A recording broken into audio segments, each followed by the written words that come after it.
It's showtime.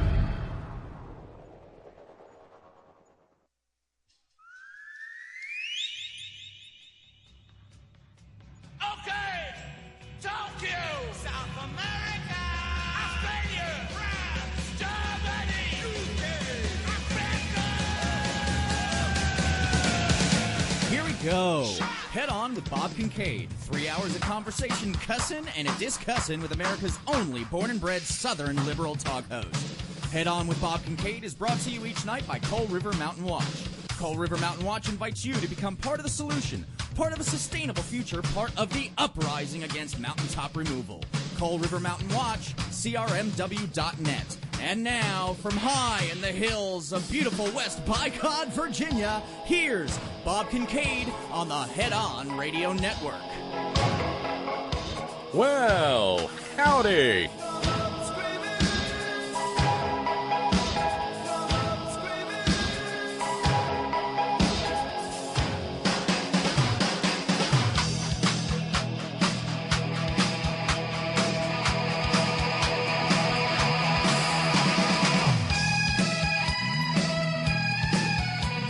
Off and running we are for this 21st day of May 2019. This is The Horn. Headon.live is where you find us on the interweb tube. That's also where you go for the podcast, by the way. Podcast.headon.live. Easy and quick and, set it and forget it. Yep, everything's there at headon.live, including access to the wild, wacky, zany, multimedia, real-time extravaganza that is the Horn chat room. Click on chat room, pick yourself out a screen name and a password, jump right in. You'll be immediately greeted by the likes of Anatole and Silent R. Lamar and Squeaky and Will in Chicago, and of course capably moderated by longtime inveterate, indefatigable veteran chat room moderator Sparky, who, although a Spacing Guild master, has chosen not to fold space today. Might be all worn out from his hosting duties, having been visited by the one and only Tim from L.A. yesterday. Hope you all had fun. Hi, I'm Bob Kincaid, and it is Trumptanic Tuesday. We are 10 days from the end of May, and I don't know where the spring is going. And just, God, I feel like I'll be freezing my ass off before I know it. But no, let's not be that way. Pretty lovely day here in the hills and hollers of almost level West by Coal Trumptanic stand. Some high puffy clouds, didn't get particularly hot, stayed in the low to mid 70s. And while storms roared across the Midwest, they will apparently be here in the next couple of days. So I'm crossing my fingers that it will not negatively impact the interweb tubes. Every program here, of course, begins with thanks. We have subscribers to thank for the 21st day of the month. And so consequently, thanks go out to Joan in Talib, Indiana, and to our friends at Shadow Mountain. Thank you both very kindly indeed. And thank you very much to Peg in the Sandbox, who did have a show on me, so that we're not looking at 2 days' worth of fundraising here on this Trumptanic Tuesday. Thank you, Peg. Thank you so very much for the have a show on me. That means this evening's fundraising goal is just $200. The usual 10 at 20, 20 at 10. Or if you want to do have a show on me, 1 at 200. The interface there is at contribute.headon.live or just the contribute tab at headon.live. Either way is fine. And, well, that's how this all stays on the air. No Buy Gold Now ads, none of the stuff with which one is bombarded, inundated in the for-profit media. So,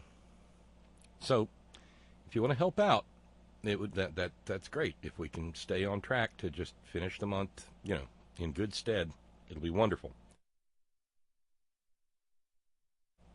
And again, I see no reason why I won't be on the air. Monday's a holiday, Memorial Day. But I see no reason why I won't be on the air next Monday. That's just a program note. So, Trumptanic Tuesday, when we celebrate those all-ahead full moments of Republican intellect, straight head on into the iceberg. And, I thought we would get started. I had a note from our buddy Ralphs.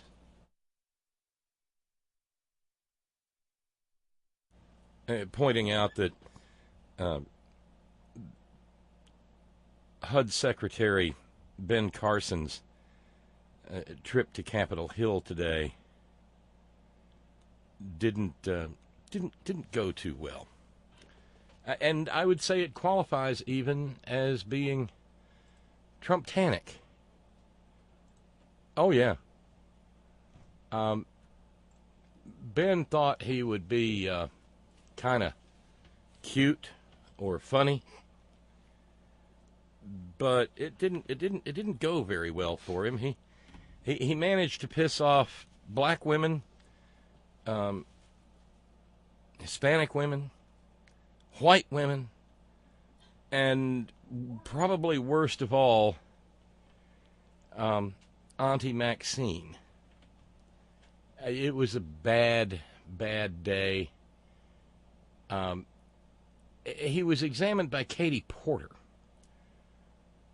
who is a real live, honest-to-God legal expert. And she was asking him about,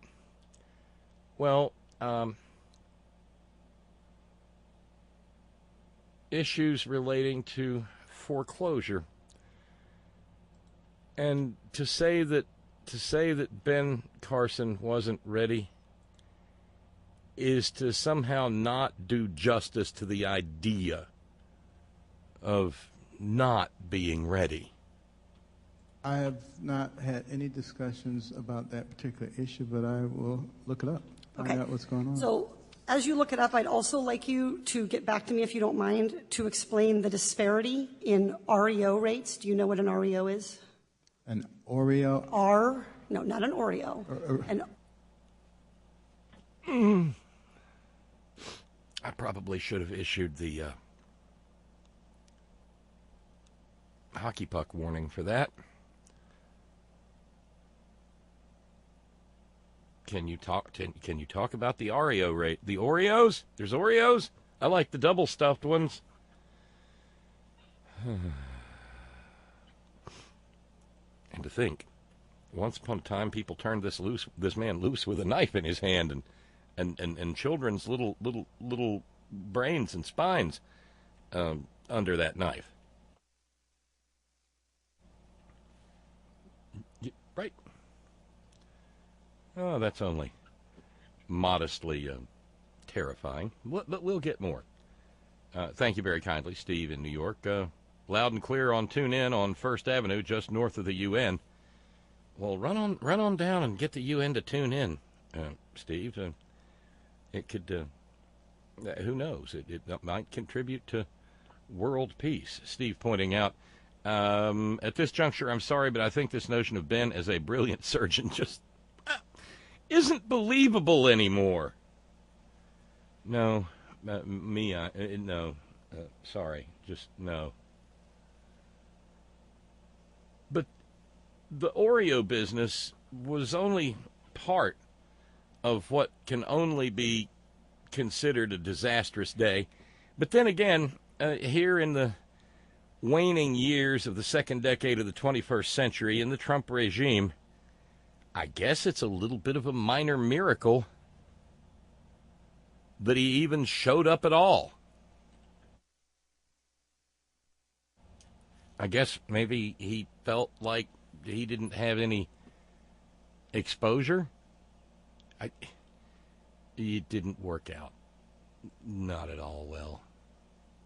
To get back to me, if you don't mind, to explain the disparity in REO rates. Do you know what an REO is? An Oreo? No, not an Oreo. An REO. REO. Real estate? What's the O stand for? E organization? Owned. Real estate owned. That's what happens when... Oh, Jesus. Organization. Owned? Owned? It means owned. Water, Helen. It has a name. Oh, yeah, Billable Rick pointing out, he says, even I know what the term REO means. It's the prog rock group from the 70s and 80s, the REO Speedwagon.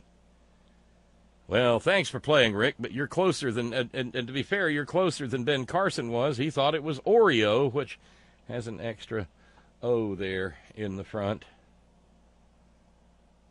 Yeah, I know. Steve in New York says, this is almost as bad as, and what is Aleppo? No, it's something you call someone who has leprosy, and you're being sort of rude and dismissive about it, I think. REOs, Ben doesn't know, and he's going to great lengths to explain to us the degree to which he doesn't know. When a property goes to foreclosure, we call it an REO, and FHA loans have much higher REOs. That is, they go to foreclosure rather than to loss mitigation or to non-foreclosure alternatives like short sales than comparable loans at the GSEs.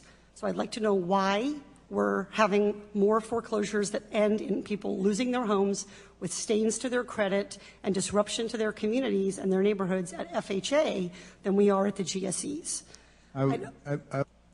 Well, first, ma'am, you'll have to explain FHA and GSE to him and explain to him that neither one can be pleasantly dunked in one's coffee in the morning. But it's a damn good question.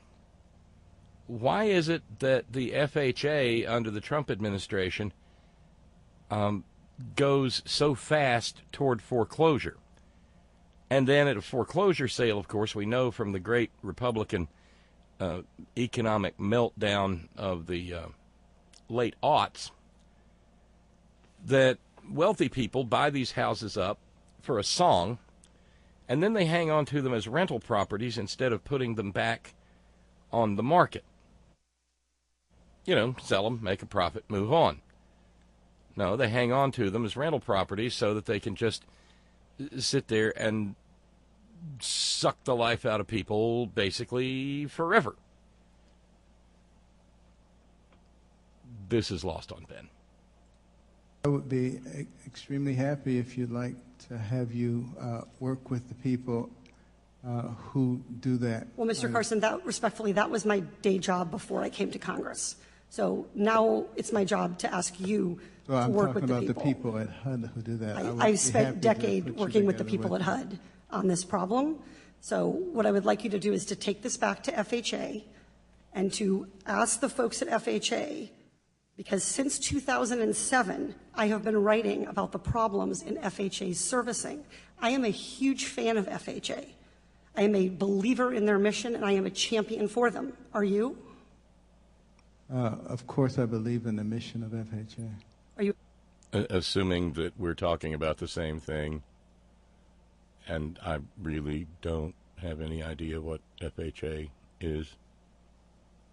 A champion for the institution, the organization? Very much so. Okay, so let me make sure you understand. When a loan...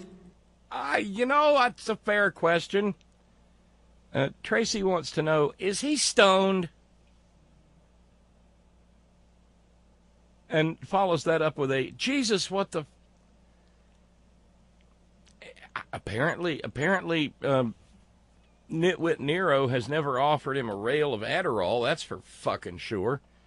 I mean, I was telling Brother Deacon Asa before the program started. I said, I don't know why, but I'm just feeling kind of tired and low energy this evening. It may have simply been from all the goddamn Ben Carson clips that I've watched. Just he's like a black hole. Not like that. God damn it. He's like a black hole of energy. He just sucks the energy.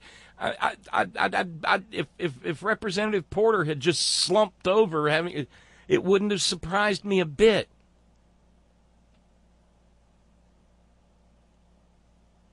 The guy, I mean, that's if he's stoned, it ain't sativa. I mean, this guy's really mellow, very mellow. Would you like to meet with? Okay. Cool. We could work that out, you know.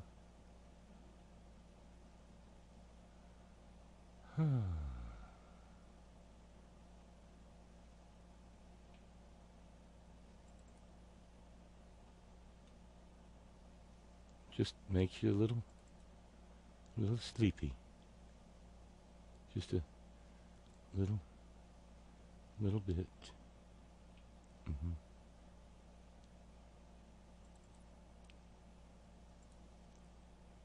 Because it takes a lot of energy being Ben Carson, right? What are you people? On dope? I know, Mr. Hond.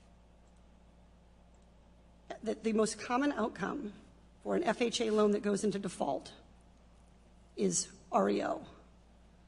There's a conveyance process. Are you familiar with this? No, not. I know about the conveyance. All right, so let me ask you about conveyance. What actions is HUD taking to change the conveyance process at FHA to address the loss recovery differential between FHA loans and GSE loans? Well, again, you're getting way down in the weeds here. And Because it's real American people are out of their houses, so they are literally in the weeds when they are foreclosed on. That's gonna sting. And I'm very happy to put you in contact with the people who deal with that. If I got down in the weeds on every issue, I wouldn't get very far. Okay, appreciate it, but this has been a problem for years. The Urban Institute issued a major report on this, and I will be happy to send you a copy. I appreciate you bringing it to my attention. I want to make sure let me ask you this.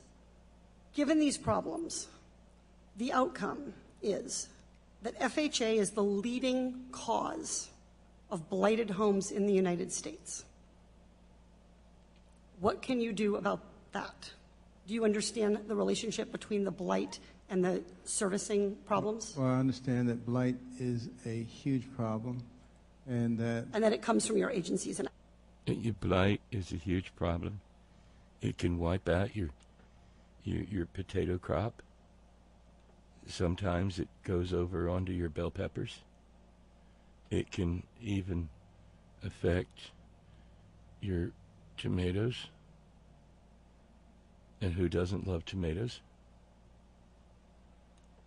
I mean, I don't do caffeine, but I'm thinking I may have to just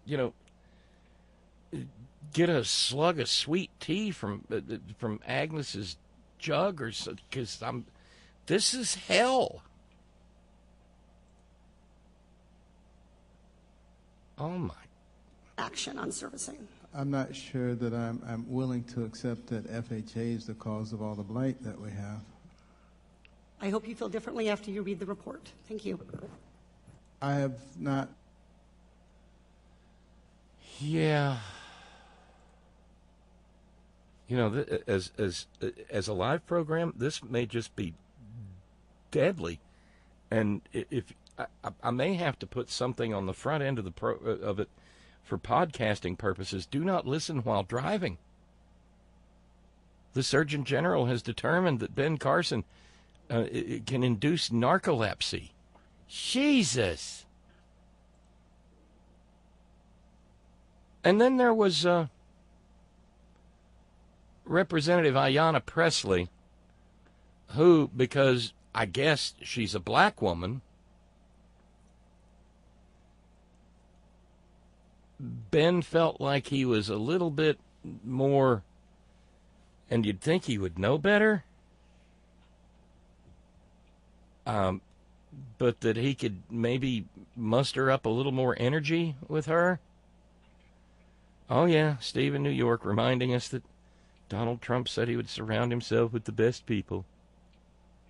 And duh, everyone knows what a conveyor belt is. And yeah, he's either stoned or stupid. It's the old 70s t-shirt. And now I want an Oreo. I don't even like Oreos. But suddenly it might perk me up a little bit. Maybe, I don't know.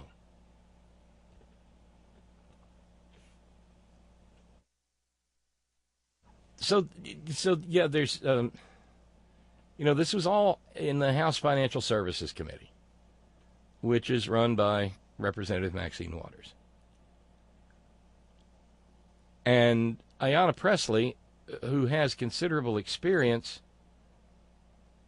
wanted to know about public housing and its and bad public housing's nexus with something you would presume that Ben Carson knows about, public health.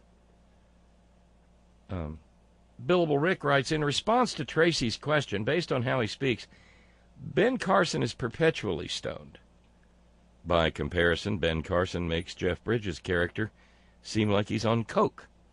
If Carson was any more mellow, he'd be catatonic. The dude abides. Wait a minute. There's always a cowbell out there for anyone who's willing to work in a Big Lebowski reference. It's just a rule. That was good. Almost, but not quite, says Ron in Raleigh. I would almost feel sorry for this dim-witted pillock if he wasn't such an arrogant prick. This fool wanted to be president and people voted for him. I still see his bumper stickers. Well, every time I think of Ben Carson, I think of that portrait of him and Jesus.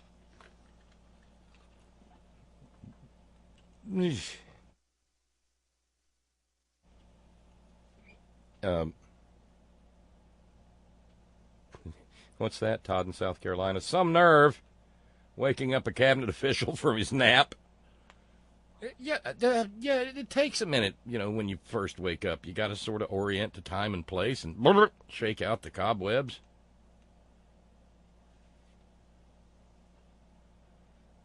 Meanwhile, Clarity, distilling it to its essence. Representative Porter, are you stoned or stupid? Carson, Oreo. I think that answers the question pretty well, doesn't it? No worries, no worries, Ralphs. Ralph says, I'm sorry I sent that to you, LOL. Maybe you should get some of Agnes's sweet tea with lots of sugar. It's the caffeine I need.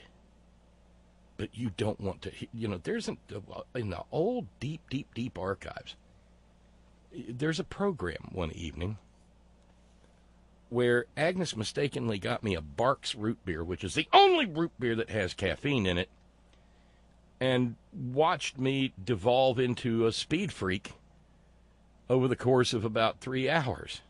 Heart racing, sweating, eyes bugged out. And it ain't pretty. Jack in Shreveport says they just can't learn. Trump and his minions can't seem to learn anything about their jobs, even by osmosis or Brownian motion. Seems like some knowledge would just stick to them by static electricity or dust bunnies or tile comets. Remember that one? Tile comets? Oh, Jesus, you started a thing, Jack. Now I'll get 15 emails about tile comets. God damn it, Bob, don't you remember the tile comets? Steve in New York says, gotta say, I love me some Clarity. Preach, sister. Hear, hear. Amen. James in Illinois. Oreo? Ben says, damn straight I know what an Oreo is. Brother's been calling me Oreo all my life. I'm tired of it. I'm about kind of ashamed to say that that thing, the reference did sort of occur to me. I tried to suppress it quickly, but, I don't feel so bad now that I'm not the only one. Subject line, Ben Carson, Scott in San Diego says, now hold on a goddamn scarier than shit minute, Bob. Ben's a neurosurgeon, right? I'm saying here and now that even if I'm on the cusp of going all brain dead and stuff, please do not send me to this nitwit. Well, it calls into question Johns Hopkins, too, because they're the ones that made him their head of pediatric neurosurgery. Maybe it's because not a lot of babies survive it, so it would be okay if you... oh, that's grim. But, yeah, he's a Republican. Bad day for Ben. And, of course, he's already said he's out the door as quick as he can possibly get there. Oh, he'll serve out the term, but he doesn't want to be HUD secretary no more. Courtesy of David in South Carolina, Stan, a tweet. Someone saying, I'll say it, the fact that Ben Carson immediately went for Oreo is telling. Mad telling. Freudian level telling.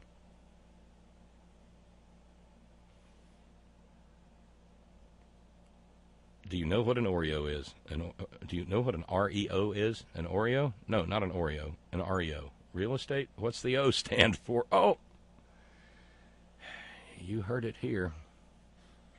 But like I said, then he got entangled in the tricksy questions of Ayanna Pressley, who is a force to be reckoned with, who knows her job and probably the biggest part of Ben Carson's. That, too, did not go well. But again, given your medical background, perhaps you could weigh in on the health consequences of failing to invest in safe housing. Mr. Secretary, since I am short on time here, yes or no, is stable and safe housing a social determinant of health? We got that one. Is stable, safe housing a social determinant of health? In other words, are you more likely to be healthy if you've got decent housing? Sounds like you have not been here and heard most of my testimony. Please just answer the question, reclaiming my time. Yes or It really? He chided Representative Pressley, saying it sounded like she had not been there to hear his testimony.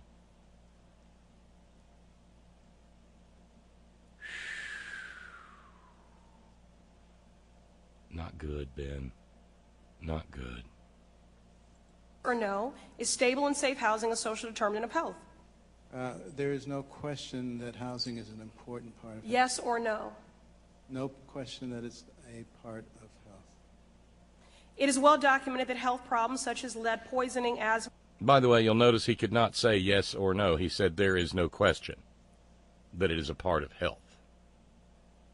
That is neither yes nor no. No. No question that it's a part of health.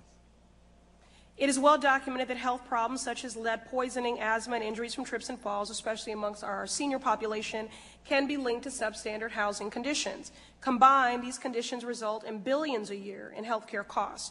Many of those most at risk of developing these conditions reside in public and federally assisted housing. Yes or no? If left unaddressed, do you believe the substandard public housing conditions pose a risk to tenants' physical, mental, and emotional health? If left unaddressed.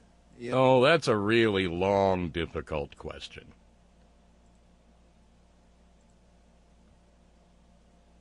Yes or no? Can you ask me some questions yourself? You don't get to Stop dictate what reading my this line other of stuff. questioning is, reclaiming my time. You're a very smart You can man, reclaim so it you all you want. understand the question. Please answer it. Yes or no, if left unaddressed, which I believe they are unaddressed because this budget does not reflect the need, do you believe the substandard public housing conditions pose a risk to tenants' physical, mental, and emotional health? You already know the answer to that. Yes or no? You know the answer. Yes or no? I know the answer. Do you know the answer? Yes or no? Reclaiming my time. You don't get to do that.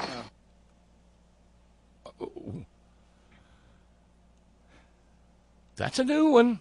You got to give it to him. It's a new one.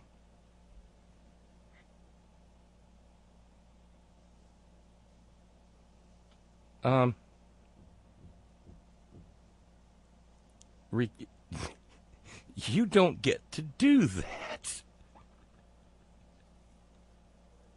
He didn't have any time to reclaim. Oh. No. Damn it, I knew I forgot something while I was running errands today. Forgot the rock gut tequila. Son of a gun. The time belongs to the gentle lady. The evidence is clear that if we do not invest the necessary funds today, we will pay the price in people's health tomorrow. And what is this administration's response? Cuts. Cuts to crucial funding like the Public Housing Operating Fund and the Family Self-Sufficiency Program, Section 202 housing for elderly and Section 811, housing for persons with disabilities, and even the complete elimination of the Public Housing Capital Fund. These policies are devoid of empathy and humanity, and you've been talking in the abstract, but I want to get specific. There's a Miss Northcross, a mother and a grandmother living in Brighton in my district. She's raised her children and now cares for her grandchildren in property with thick mold on the walls. Her son was recently hospitalized, look at the pictures here, because of bone tumors in his arm and leg. He needs surgery to save and improve his quality of life, but he won't get it because the family must have a sanitary, stable housing condition first. Their actual home literally poses a risk of post-op injury and infection. Her question to you is, what do they become? When you raise children in these conditions, what can they become? So yes or no? Do Miss Norcross and her family deserve to live in these conditions because they are poor? If you've listened to any... Yes or no, do they deserve to live in these conditions because they are poor? You know very well... Would you let your grandmother live in public housing? You know very well... Would you let your grandmother live in public housing, yes or no? You know very well... Under your watch and at your helm, would you allow your grandmother to live in public housing under these conditions? It would be very nice if you would stop... You've stated that the gentleman from Florida, Mr. Lawson, is recognized for 5 minutes. Jesus Christ. I know. I know we talk about impeachment all the time. Can you impeach a cabinet secretary for being unconscious?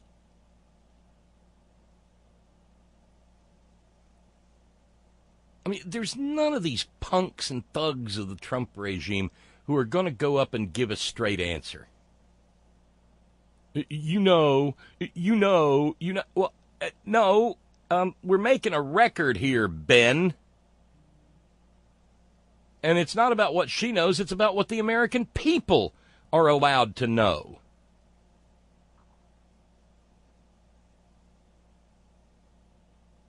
God almighty.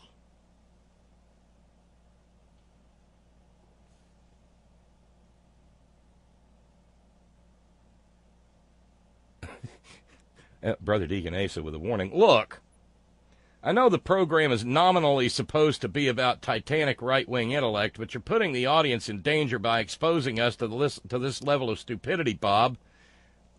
This is way past Moose Knuckle Barbie stupid. Well, I think you're engaging in some bias there because you're just focused, Asa, on the fact that she seemed to be, if not intelligent, at least conscious.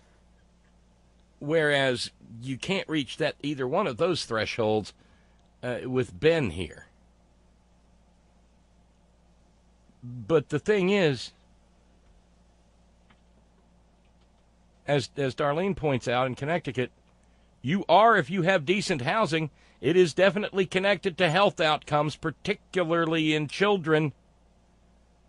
You know, we were treated to the log cabin origin story of Ben Carson when he decided he was going to run for president, and all I can figure is that man ate a shit ton of lead paint chips somewhere along the way. Like dipping them in onion dip.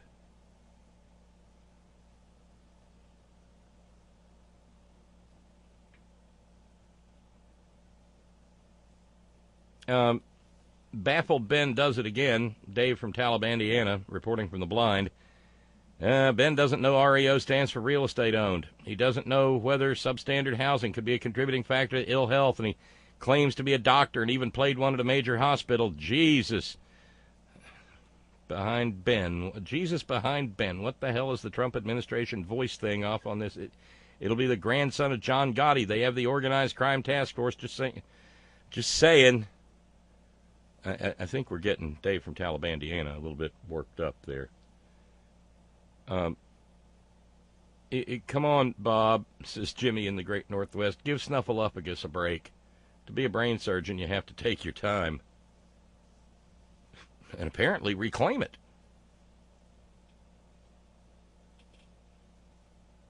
Steve in New York says, I kind of felt sorry for Ben for a sec. Then I remembered what Professor Spicoli said. Oh, yes, Professor Spicoli. He's always helpful. You dick! Mm-hmm. Between him and Mr. Hand, they cover a lot of real estate owned.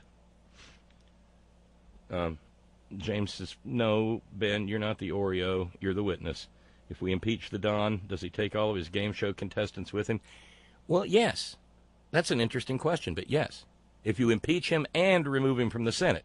I really wish, and I'm just using this moment to expand on the notion, but we got to stop talking about impeachment as if it is a single-step process. I don't know if we say impeachment and conviction or impeachment and trial, but we've got to get, and I mean, I'm not saying anything to the Horn Family Community Congregation that we don't already know. But to the extent that we have conversations outside our little bubble here, we have to help people understand, because this is, after all, America, the greatest country in the history of the world, on earth now, today, forever, in the universe, under God. But here in America, as we know, somewhere between 89 and 94 million people are functionally illiterate. And so they're going to struggle with the idea of impeachment at all, let alone thinking that if the House does it, that Donald Trump has to just pack his bags and break camp and move on out. Not true.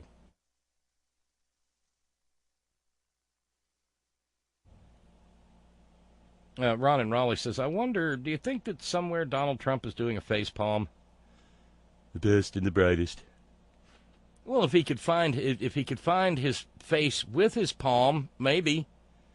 But this is a guy. It's primary day, by the way, down in Kentucky, Stan. And Matt Bevin, the least popular governor in the entire United States, is running for renomination by the Republican Party to run as an incumbent for the governor's office there in Frankfort. And the Chlamydia Claudius earlier today tweeted his endorsement of Matt Bevin. Yeah. To the great people of Kentucky, please go out and vote for Matt Bevin today. Very important. He's done a fantastic job for you and America. Anybody want to chime in from Kentucky, Stan, and tell me if there's anybody even opposing Matt Bevin on the ballot? I don't know. I'm not following the race. But regardless, the fact of the matter is, Matt Bevin is the governor of the Commonwealth of Kentucky. And Matt Bevin really did confess to abusing his own children. Now, he did this after he was elected governor.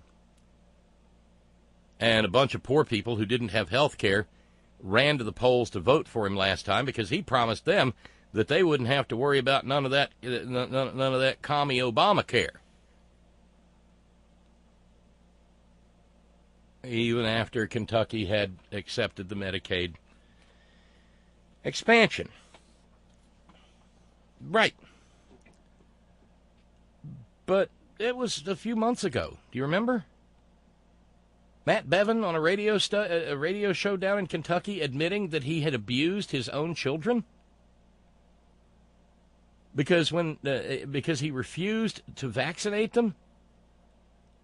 And then when he heard that a neighbor family had chicken pox, that he just took them down the street and let them waller all over the infected children so that they would get it too.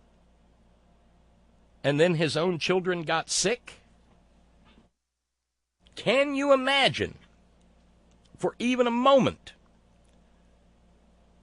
an African-American mother in some of that federal housing that they were discussing? I'm not singling out African-American mothers, white mothers, Puerto Rican, Latinx, what have you.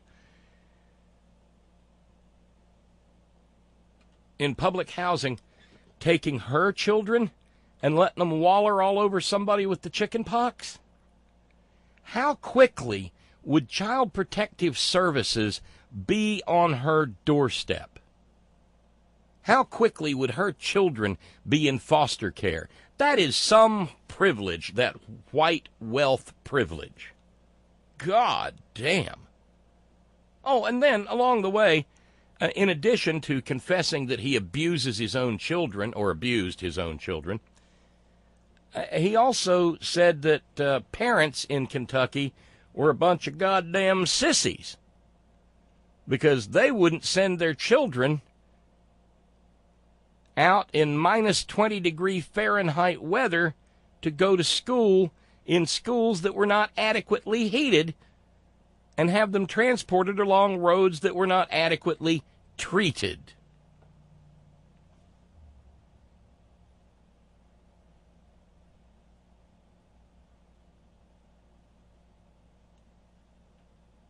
Yeah.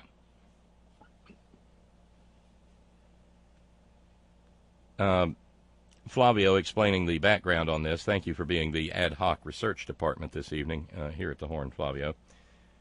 Whoever wins Tuesday's Democratic primary for the Kentucky governor's race this fall will head into a competitive contest in a deep red state. Matt Bevin, the current Republican governor, is one of the most unpopular governors in the nation and one of President Trump's most active supporters. 4 Democrats are on the ballot in the primary election: Rocky Adkins, a state representative; Andy Beshear, the state's attorney general, and the son of Kentucky's last Democratic governor, Steve Beshear; and Adam Edelin, a former state auditor; and Jeff Young, an activist. Well, with a Democratic field that broad, that probably means that there will be enough hard feelings going around after the primary so that, right, and you wind up with a second term of Matt Bevin because, as Will Rogers famously observed, I'm not a member of an organized political party. I'm a Democrat. Sorry, just knee-jerk prediction, that's all.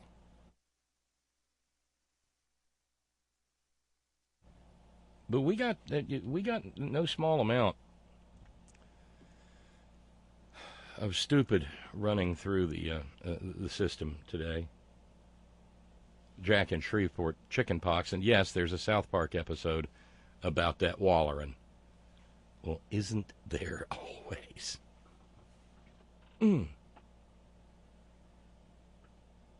So I guess Matt Bevin doesn't have any competition, but Julius Geezer didn't know that, so he suggested that Republicans make sure to go out and vote for, yeah. Because he's a little nervous now, Julius Geezer is.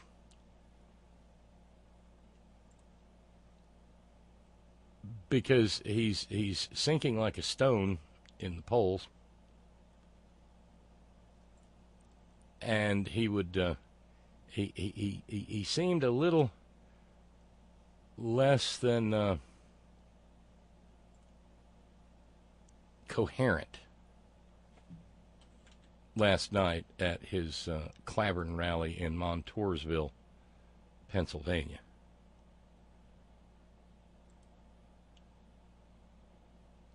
He was upset about the light. No, really. Thank you. Thank you. Thank you very much. You know, I thought that was the sun in my eyes. It's these stupid lights, these people. I mean, what are they doing? That's his own campaign people that he's excoriating there with the stupid lights. It's these stupid lights. And what were the maggots chanting? Was it 4 more years, or lock her up, or toenail clippings? I don't know. Way they can turn those lights down, folks. Crazy. You've got a thing called the sun. We like the sun better than the artificial nonsense. Artificial nonsense. Somewhere, Thomas Alva Edison has just broken a knuckle bone pounding against the insides of his coffin. The artificial nonsense. But did you notice we like the sun better than the artificial nonsense? On the other hand, he does not like the sun better than the artificial nonsense when the sun is providing power and reducing our need to burn coal and or natural gas in order to have electricity. Then, not so much. But then again, it's understandable because of all those wind turbines with the bald eagle sushi under them that have given him brain cancer. Wages are going way up. Crime is going way down. And our military is more powerful right now than ever before. We're probably going to have to talk about that, too. And when we took over 2.5 years ago, our military was in big trouble. It was depleted. Yeah, good for you. Fucking moron. No, we're going to talk about how awesome our military is here in a minute, I suspect. The whole thing yesterday was supposedly about supporting a Republican member of the Pennsylvania legislature named Fred Keller, who's in a special election today against a guy from Penn State, one of those egghead professors, named Mark Friedenberg. And he's scared to damn death. But along the way, he also admitted that where that whole president and things concerned, he really didn't have much to do. They're so against us, it's actually incredible. But we're going to win, and we're winning now. But it shouldn't be hard. It should be really easy. We raise, you know that. You know the word raise taxes? Does anybody like it? They want to raise your taxes. They go out and say, we as Democrats want to raise your taxes. They want to shut down your American energy. They think these are good things. They want to destroy your Second Amendment. No more Second Amendment. Yeah, because I don't know how many bills have come out of the Democratic-controlled House that would eliminate the Second Amendment to the Constitution. Oh, wait, I do know. 0!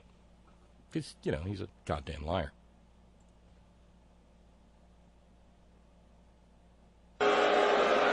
Ooh, say the maggots. Candidate, somebody who is absolutely a winner, somebody that I didn't want to take a chance. Normally I could do other things tonight. I like you. I love this state. I figured, hey, it's a Monday. We have an election tomorrow. Who the hell wants to sit around doing nothing on Monday night, right? Because, that's what presidents do. Nothing on Mondays. And by the way, the First Lady sends her regards. She loves this state. She'd love to take her clothes off for you if she ever gets the chance. Great job. She campaigned here on our last day, just before the election. But we have a man who's just... And then, after she campaigned there, after the sun went down, she went out and fed on the local fauna. Blah. But even though he was supposedly speaking on behalf of a political candidate there in Pennsylvania,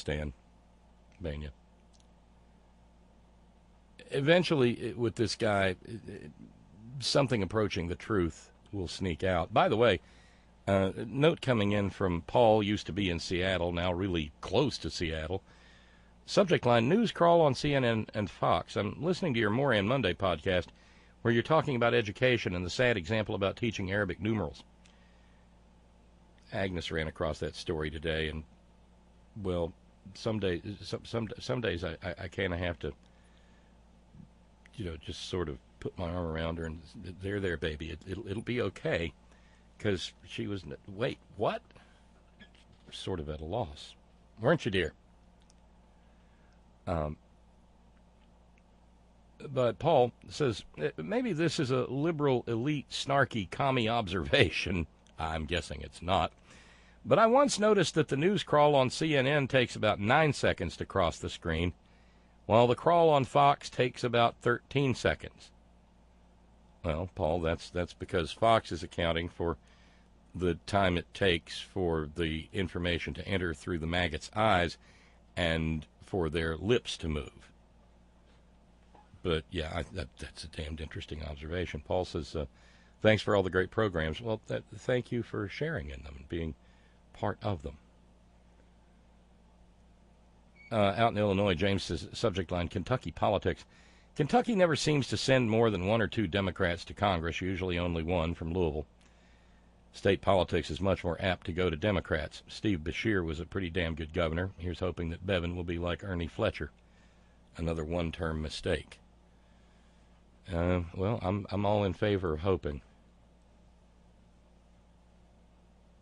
But you have to consider what they did. I mean, he promised them he was going to fuck them. And they ran out of their hollers to the polling places and said, do you promise to fuck us real hard? No lube? Yeah? Okay. And that is how Matt Bevin became governor of the Commonwealth of Kentucky Stan. It's a tad, well, uninspiring.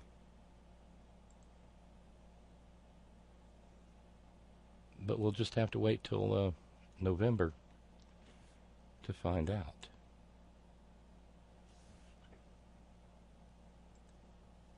But like I said, even if he shows up in arguably in favor of someone else,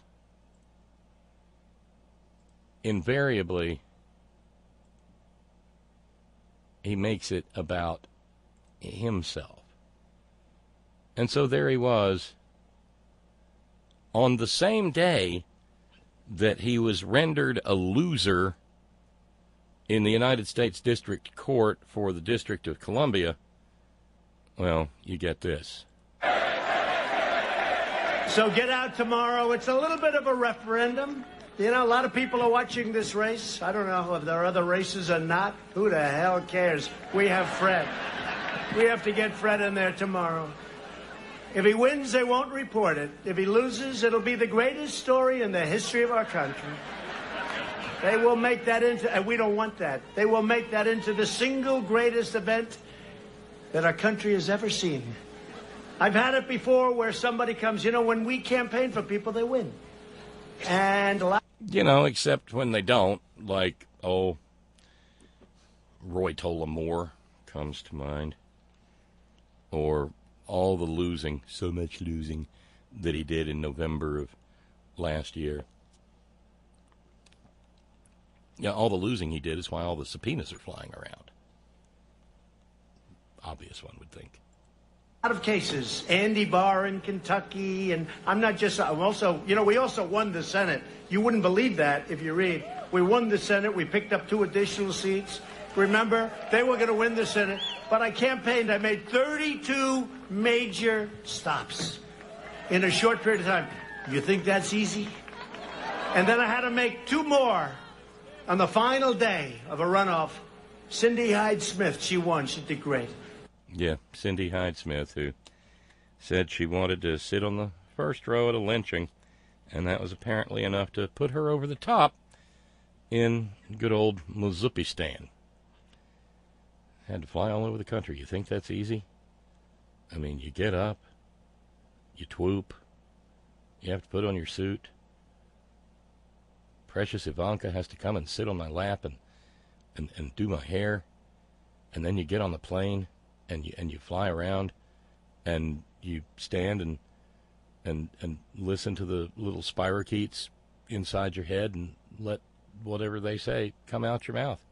That's not easy. She did great. But that was a lot of work, and we won the Senate. We got no praise. We got no acclamation. We got nothing.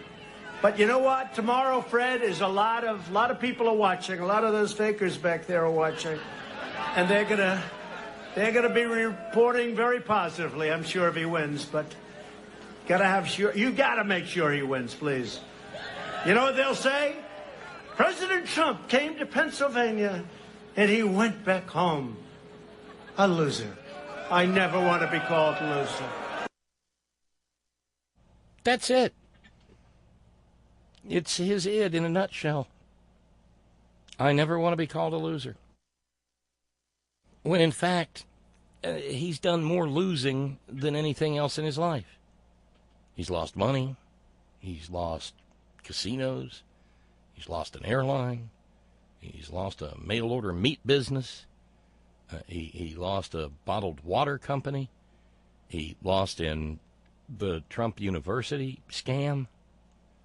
Losing is pretty much what he does best. I mean, when it comes to his taxes, he's lost more than any other American anywhere.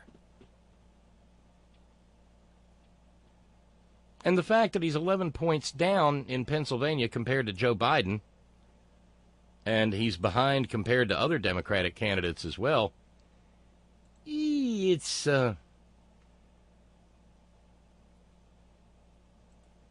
worrisome to him. Yeah. So here we are at the end of the filibuster. We got $200 to raise this evening. Sorry to mention it. I hate to mention it. But it would be nice if we could get started on it, even with $10, just so that it's not 200 plus 200 tomorrow. Prayer meeting Wednesday. Hopefully that'll happen. But in the meantime, let's toddle down to the North Georgia hills, the parts of the Appalachians that don't have coal under them, and check in with Steve. Steve. Oh, there he is. Okay. Ding, ding, ding, ding, ding, ding, ding.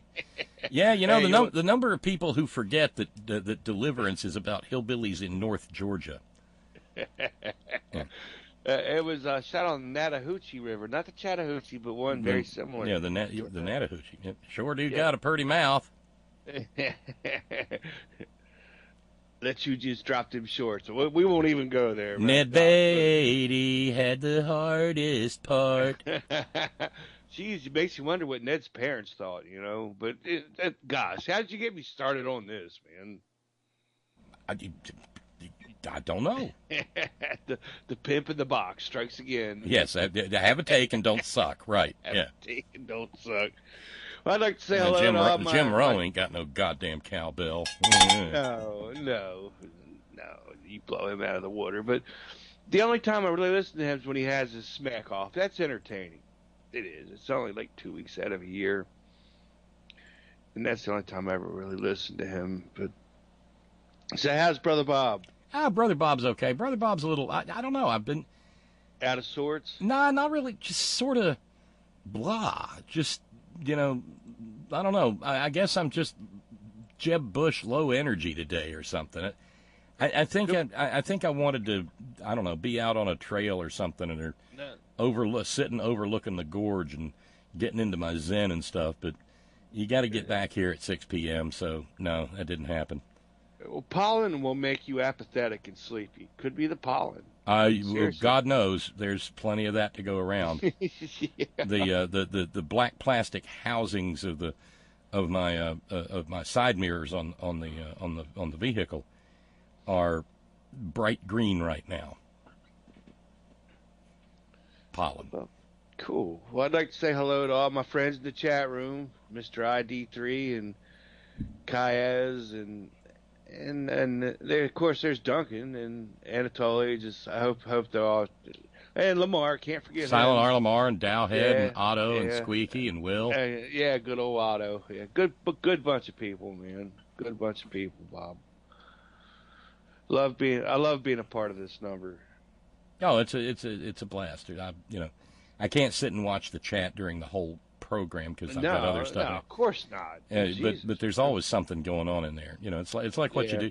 It's like what you do when you work in radio and you've got the remote down at Freddy's Texaco where there's a free car wash with fill up, and they come to you in the break and you say, "Oh, there's a lot going on down here," regardless of whether there is or not. But no, there's always a lot going on in the chat room.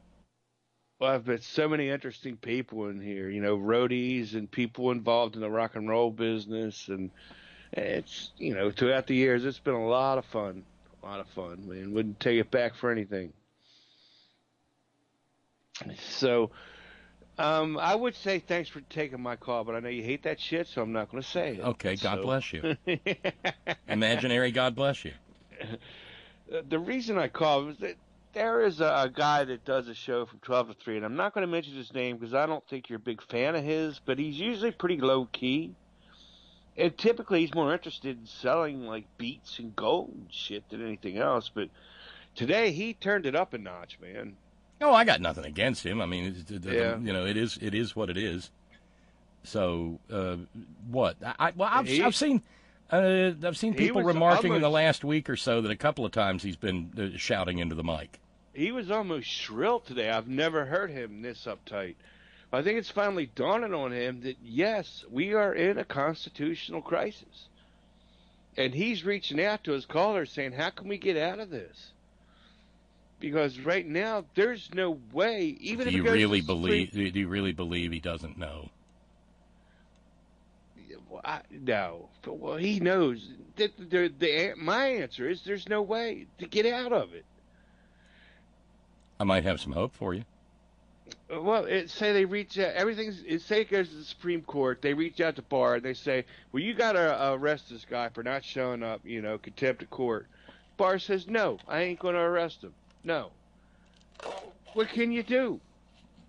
Well, the Sergeant at Arms has no control over, except unless there's a squabble, like in. Well, look, here's what pisses me off more than anything else, and I keep seeing it, and I keep commenting on it. And, you know, maybe this pisses off some members of the community, too. Y'all are free to chime in and argue, disagree, whatever. That's fine. But I can safely say that there is no one out there on liberal progressive Twitter. There's nobody out there on liberal progressive Facebook or Snapchat or Instagram who has ever been Speaker of the House of Representatives, who has the first foggy fucking clue about how to hold a caucus together at the same time you're dealing with an out-of-control criminal in the White House. I mean, will you agree with me on that, Steve? Oh, yeah. Well, absolutely. Absolutely.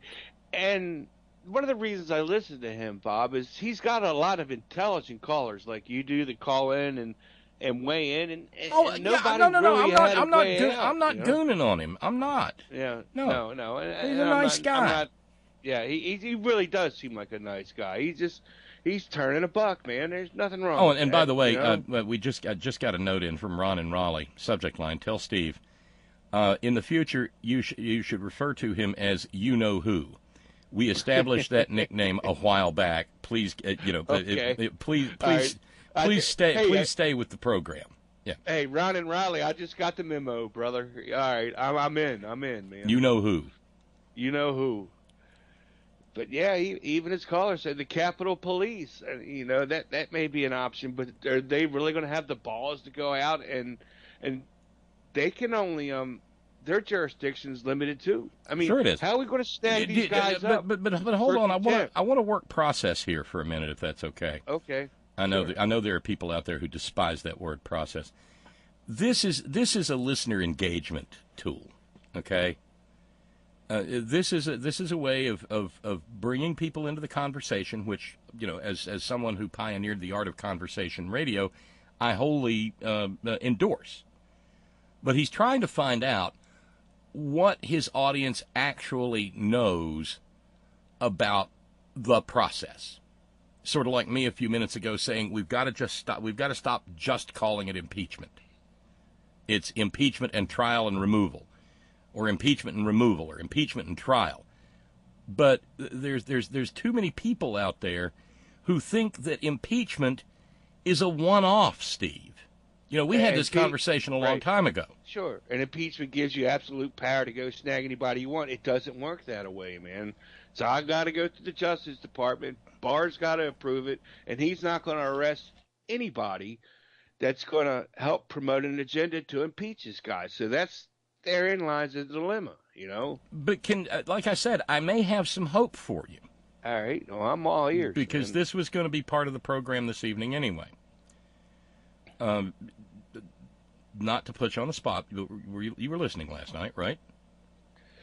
I was kind of in and out. It's one of those nights where I was phasing, and I was watching the chat room. I have those too.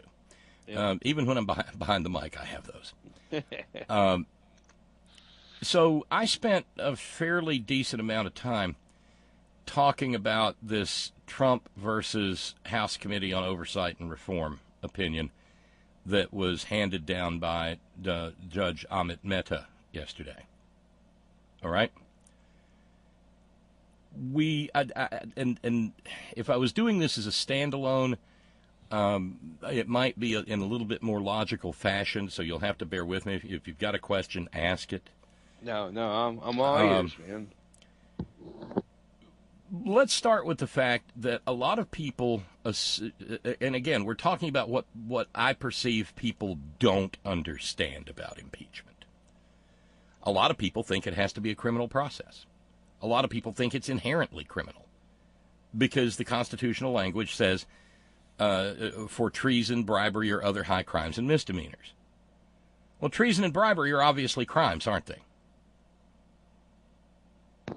Yeah, well, yeah, of course. And then high crimes and misdemeanors makes it sound like it's got to be, you got to have some fucking Law and Order music behind it, dum dum. Right, well, right. That crosses. Well, that's not true. That's not factual. So, for instance, this case, Trump versus House Committee on Oversight and Reform, which is an attempt to intervene by Trump and the various and sundry sleazy, skeevy Trump dodges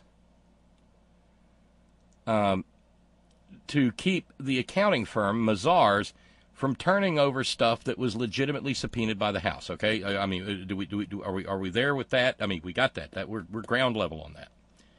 Sure, solid. So a subpoena issued by the House in pursuit of its legitimate goals of oversight and reform, in that committee's case, well, Judge Mehta heard arguments and said that the Trump lawyer, this consovoy pettifogger, didn't have a leg to stand on.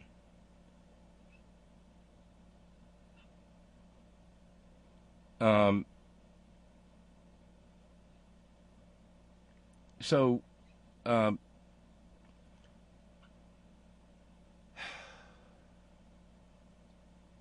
me see if I can work through this. So the dilemma was. So he loses. No, that's not the dilemma. Trail back to. That's not the dilemma. He authored, Judge Mehta did, a rock-solid opinion. Okay? And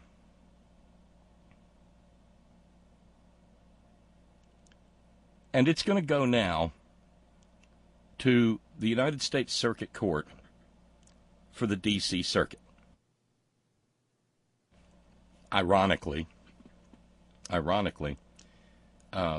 that court is headed by Merrick Garland. But we'll just sort of leave that off to the side. Yeah, I heard that. That court will have to afford great deference to the trial court's decision-making. Okay? And in so doing, they're probably going to uphold his decision. The next step after that is the Supreme Court of the United States. Okay? And the nature of the decision that was made is really pretty unassailable. You're going to have something way, way, way, way out past left field. And it's not even going to make any legal sense if they decide to overturn Judge Mehta's order and suppress that subpoena. Meanwhile, the clock is ticking, and the judge also refused to give them a stay of execution of the subpoena pending appeal. So we're at 6 days now before they have to turn it over. Okay? Now, John Roberts, for all that John Roberts isn't, is the Chief Justice of the United States Supreme Court. And it is rumored that he actually cares about what history thinks of his tenure as Chief Justice of the Supreme Court. So he knows he's going to have 4 votes in favor of compelling Trump's accountants to turn this shit over, the so-called liberal wing of the court.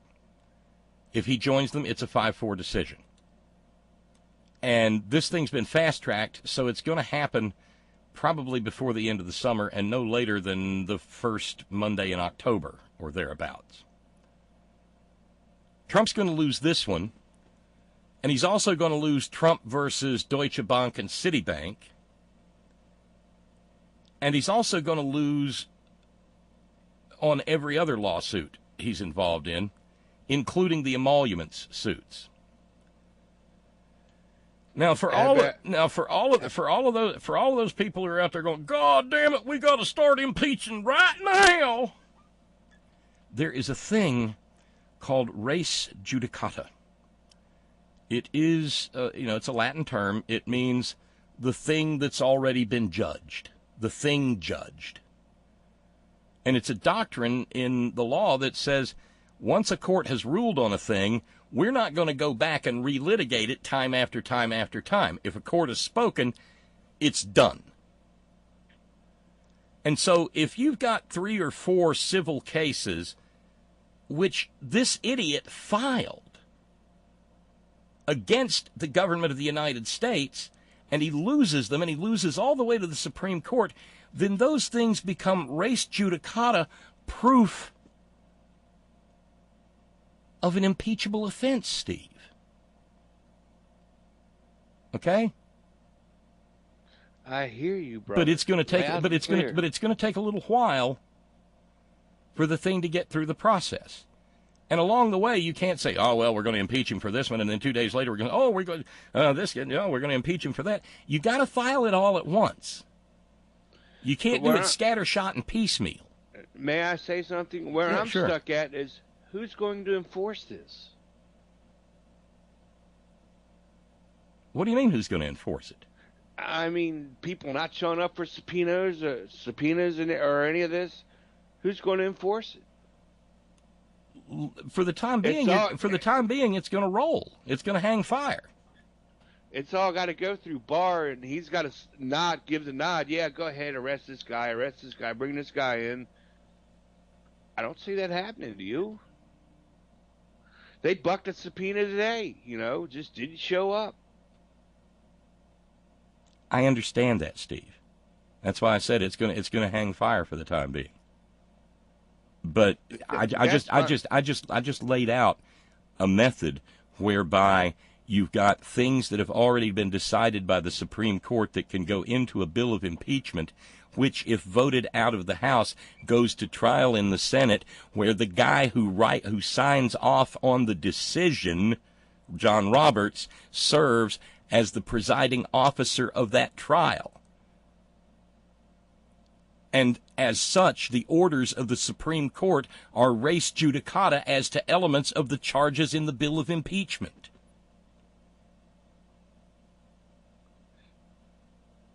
And you don't think Mitch is going to find a way around that, or he's welcome to try.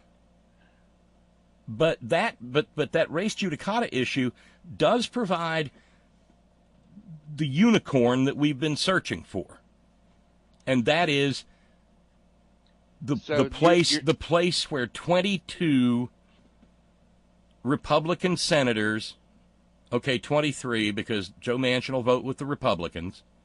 Yeah. But the place where 23 Republican senators can hang their hats. Well, I have to vote with the standing law of the land because my constitutional oath says I have to support the Constitution, and the Constitution says he's guilty.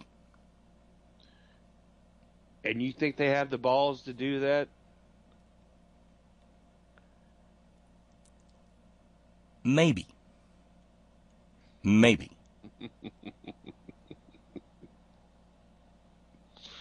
Well, that gives you something to hang your hat on. It beats what I had before I called, The race judicata. I gotta write that down. Race judicata, chicken piccata, they're delicious. It's just a choice of what you're into that particular evening. But and basically, that's just saying precedent must stand, right? Well, it says that the thing's already been adjudged. Okay. So if it's been adjudged by the Supreme Court of the United States, the Senate is going to be hard-pressed to try to say that they've got a right to re-adjudicate it. I just see them wiggling out of it like they always do.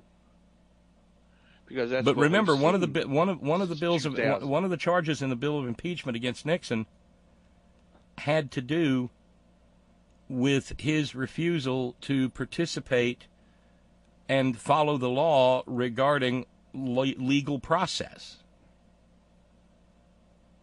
So all I'm trying to suggest here, and I'm a lot more radical than a lot of what I say. I know. But the bottom line is, if we can just get people to stop shit hemorrhaging themselves and let this process work, we might get what we want. That's why Nancy's pumping the brakes, isn't it? Well, no, she's playing a beautiful piece of theater. She's making it look like, if we have to impeach him, we'll impeach him more in sorrow than in anger. I'm not mad at him. I'm just disappointed.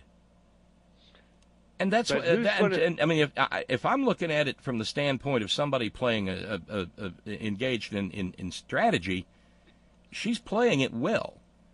All we have to do is to get all the armchair experts to just back off a little bit and let the thing work. Who do you think is going to be the Goldwater equivalency that's going to say, "Hey, the game is up, man. Sorry, I don't know. You got to go." And you may not know until the issues are joined inside the Senate. I can't see Mitch or Lindsey doing it. I mean, who's going to be that guy? The problem is the House gets to come over with a select group of people that we would term prosecutors in a different process. Mm-hmm. They get to present their case. Yeah, I remember that from the Clinton trial. The same thing happened in the Clinton trial. I mean, there was, there was Precious Lindsay, snorting the smelling salts like a Vicks inhaler, and hollering about cleansing the office of the president. And don't think for a minute that will not be broken the hell off in him. So I mean, if you want this to happen, if you're looking, stay tuned. Well, I mean, there is at least a possible, I don't know, gambler's chance. Yeah, that or vote his ass out. But who's to say we got a state of emergency? I'm not leaving. Then who's going to boot his ass out? And that name who we shall not mention, he was freaking out about that too. I mean, he was all over the place today. I've never seen him as scattered as I've heard him today.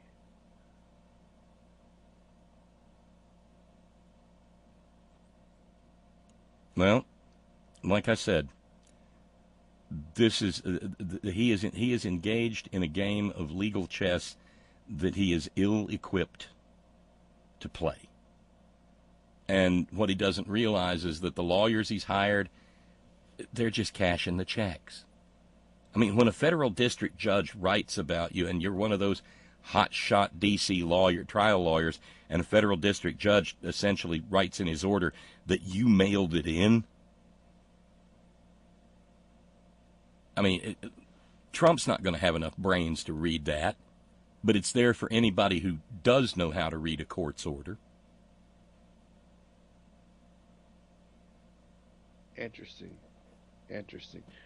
All right, Bob, well, I'm going to get out of here and let you take another call, man. I just thought I'd throw that out at you. And hey, it's always nice talking to you, my friend. Oh, it's an absolute pleasure. Anytime.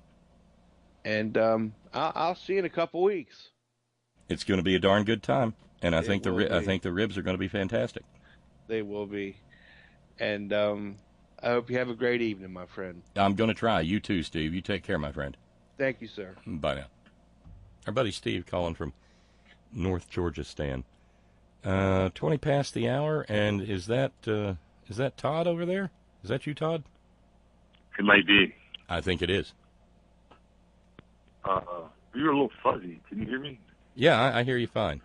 Am I a little distorted or not loud enough? You are. No, just kind of distorted. Like okay, is that better? That should be better. Oh, that's better. Okay. Oh, yeah. Say something else. No, what? Oh, that's perfect. Okay. Yeah. Wow. I kind of wanted to speak with Steve and see how he was feeling about Washington Journal lately, but that's a once in a lifetime type of thing to get patched through. So, I am. It's not about me. I think that I'm going to be very offensive. Let me just preface what I'm about to talk about really quickly. I'm going to be very offensive to some people. But the mess that we're dealing with is a bunch of old, crusty white men flexing their old, crusty muscles, okay, and acting like it's 1953. And this is the root of all this bullshit we're dealing with. This is unfucking believable. A blanket refusal. The president says, we're not going to respond to anything. Anything. The fuck is that? I don't know. I mean, it's what they've got. It's all they got. If they participate, if they give in, they think they're done. They're doomed. So they have to defend every. They have to. Like I said, I was amazed that they let Ben Carson show up today. And then he showed up and tried to be a smartass to people who were about 6 million times more intelligent than him. Right. They couldn't even figure out, it's working. He's never in the media because he's just he's a quirk. Something is different about that man. I don't care how many children's brains, and he was a neurosurgeon. But, hey, everyone has their foibles. But yeah, so look, I'm sorry, but it's the truth, man. These old white men are just fucking, they can't stand that the world is changing. And it's not just here. This is Europe, Russia. I'm sorry, but, the age of the Caucasian male being dominant, that shit's fucking coming to an end. And it's not about who's going to be on top. It's just about that. Well, I think statistically, demographically, it was a day that eventually had to arrive, at least in this hemisphere, because when the white colonialists arrived here, they had to genocide the hell out of the place, and they didn't finish the job. And so consequently, it's going to find its balance. Right. Okay. In 1519, Tenochtitlan was one of, if not the most populous city on the entire planet. I'm so glad you used that word. 500 years later, Mexico City, Tenochtitlan, is once again one of the most populous cities on the planet. The only difference being that the first time it was one of the most populous cities on the planet, it was being run much more sustainably and much more cleanly. And they had figured out, hey, we have all this sun, this huge lake. Let's just how about we just do a pseudo hydroponic experiment, and it worked. And they grew their vegetables on floating platforms. Yeah, I think the Spanish word is what, chinampas? Yeah, I didn't want to have to change it. So. I can't remember what the Nahuatl word was. Yeah. And see, it's so interesting, and that ties in with the border issues.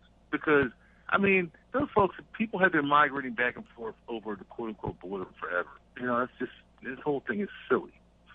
It's just silly, but it's not just here. Like I said, it's not just here. Remember, in Europe, these folks, some of these folks are just terrified that the brown hordes are coming over from the Middle East and raping their women. And, once again, it's back to the fecundity of the white woman. And there's not enough white babies. That's what this shit is coming down to. And see, all these things tie together. You look at it, all this in the aggregate, all this stuff ties together.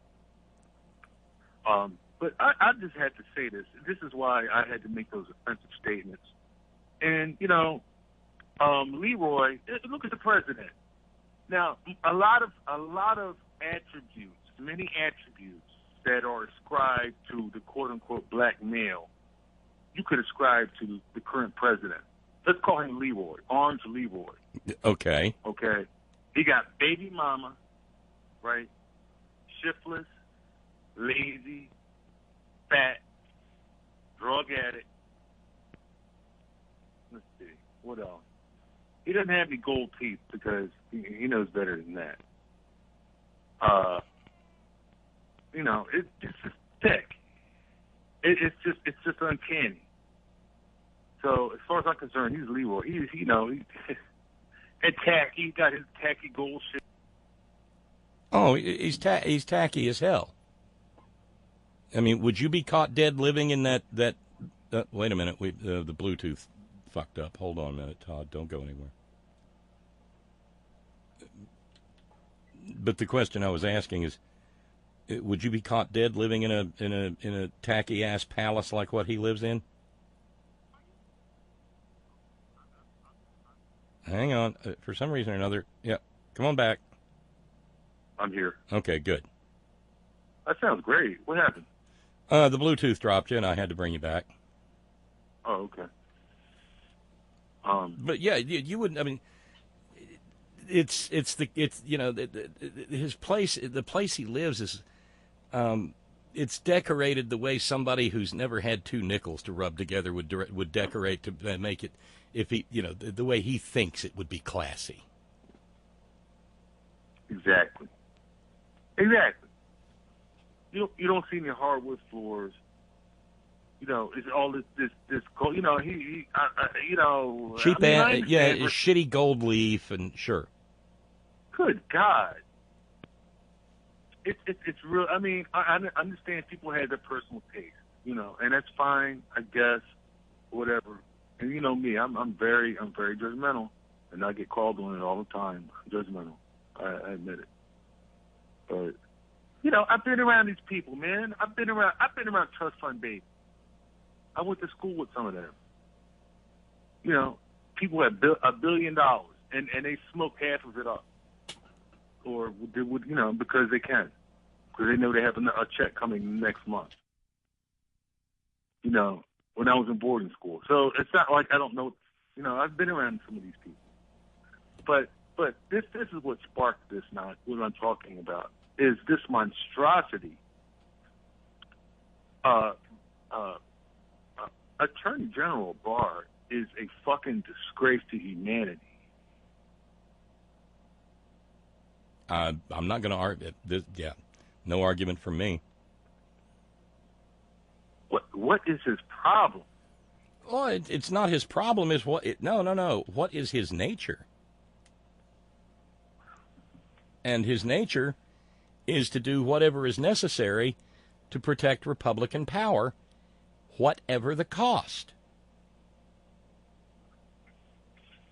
I mean, that's who he's always been. That's who he was when he was screwing over the Iran-Contra investigation. He is, but I would have thought that he would have grown out of that.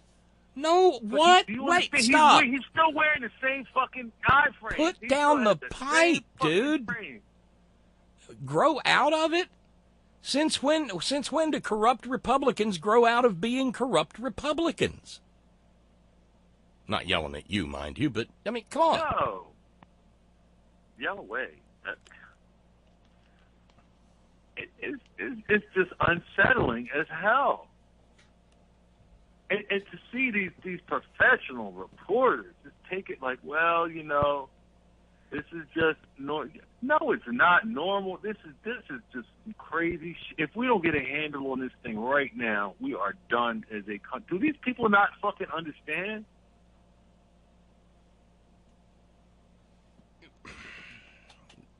It's not so much a question of understanding, Todd, as it was care. They don't care.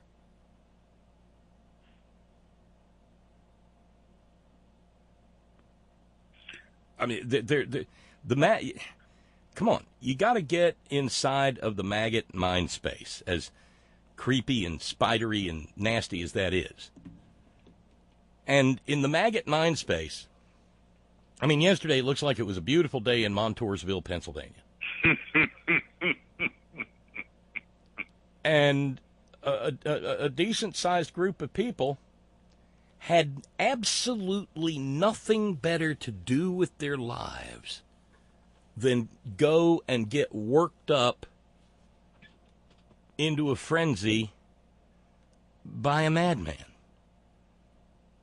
That same crowd would have, that very same crowd would have probably shown up in the same numbers had it been free tickets to the wrestling. Or the lynching at the town square. I think there's an overlay there. Yeah, well, okay, Cindy Hyde-Smith. If he invited me to a lynching, I'd be in the first row. You see, we have to we need to recognize what is actually happening here. And it needs to be said out loud. And just because people might not, and of course, it's an opinion, it's an observation, but people need. All right. I think it will be helpful if more people would open their mind to observe that this is absolutely the last grasp of the white male privilege in the Western world. That's the way they feel. Okay, that's the way some people feel. Because if you noticed in that Klan rally with mentally ill fascists presiding, he said, "There's no more room. We don't have any more room. No more. Mexico has to stop." You know, what nonsense. Yeah. It's breathtaking.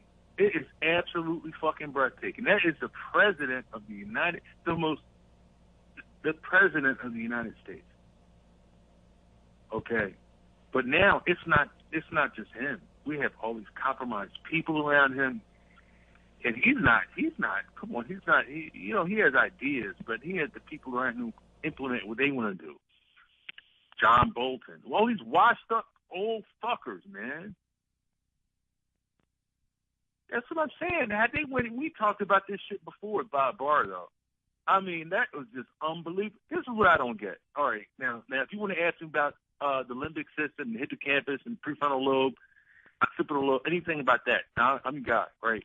But you're the legal person. Now, this is what I don't understand. How in the world did he get appointed after writing that letter showing that he was biased? That's clear bias. Clear as day. And I think this is what these judges are looking at. They're looking at all the evidence.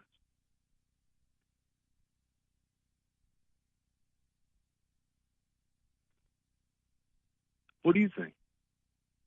Well, that's what I was trying to get across to Steve. And not saying that I was failing, but what I was trying to get to was that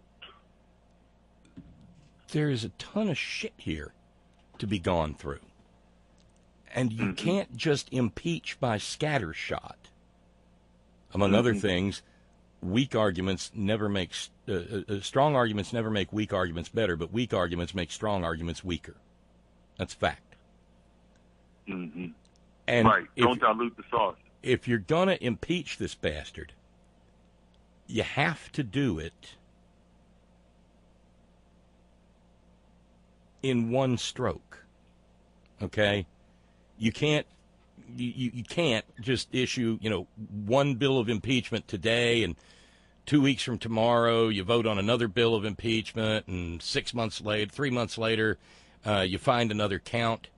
You bury him with it. And we are not to the point of having sufficient evidence to bury him with a bill of impeachment. We just aren't. Oh, it's close. It's so damn close. I can smell it. Can't you smell it?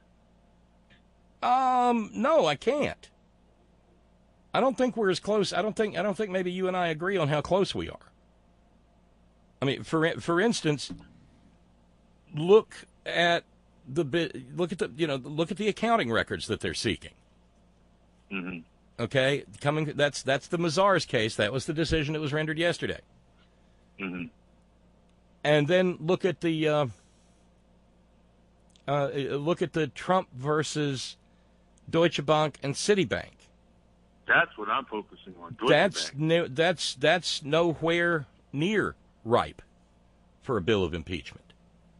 Yeah, it's coming though. It's there. People have been following that for decades. But we don't have the data. We do not have the evidence. It is not in our hands. And I understand. I understand your argument. I mean, the story that came out over the weekend about the fact that Deutsche Bank's system flagged Trump transactions as potentially fraudulent, and people who had the power to do that said, "Oh, screw that. Let it go anyway." We don't know where the tentacles of this thing are going to go, and if you misfire, you'll never find out. I mean, this is something. Look, this touches on Anthony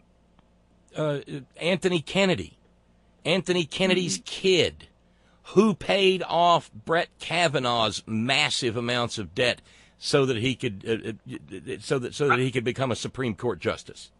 I'm glad you brought that up. None of those questions are answered. Who is the one individual who provided $17 million in support of his dark money campaign to run ads in his favor on TV? Mm-hmm. You've got to be able to run this stuff down, and you have to let this thing run its course if you ever want to get all the information. Now, if we're just going to say, okay, impeachment is a dead letter, but it's going to make us feel ever so much better if we hurry up and do it, which seems to be the prevailing attitude in a bunch of social media that I see, then fine, do it. And lose in 2020 and say, well, hell, why not? But the only hope you have of bringing those 23 Republican senators along is presenting them with information that is so lead pipe cinch certain that they have no choice but to vote with the Democrats. Or else, or what is actually more likely is that they go to him and they say, you're not going to survive the trial. Right. You better resign. If you resign, then then Pence can pardon you, and you can go on down the road. And he'll still end up a winner in that way because his base is just mesmerized. He's the great white hope. But he's not. But he's not. He's not president anymore. Mm-hmm. And theoretically, that part of the problem has been solved. The American people did not forgive Gerald Ford for pardoning Richard Nixon. And so if Trump is replaced on the ticket by Pence, and by the way, if Trump is replaced on the ticket by Pence, there will be all kinds of Republicans crawling out of the woodwork to run against him in a Republican primary. Okay? Mm-hmm. I mean, I'd like for it to just be a lot more clear-cut than it is, but that's not the world we get to live in. And the greatest danger to us actually succeeding in this is the people who are out there, goddamn Nancy Pelosi, neoliberal establishment shill, son of a bitch. Those are the people that are going to fuck it up for the rest of us. Well, and just because, and look, Republicans and Trump and maggots love to tell the "you knew I was a snake all along" story, don't they? I'd love to tell it because it's true. Well, I mean, they tell it as well. And so everybody over the weekend had a hissy over Justin Amash, saying that Trump committed impeachable offenses, and that most of the Congress had not even bothered to read the report. And look at what the response was, Todd. Look at what the response was. It got our side all head up. It got the multimillionaire for-profit media all up in a lather, in a dither. And now they're hollering, well, why is he saying that? And the goddamn Nancy Pelosi, why won't she say that? And this morning, my filthy little morning habit opens up with clips from an interview that Mika did with Nancy Pelosi, where she just couldn't believe that Nancy Pelosi didn't say we were ready to impeach. I can't believe that.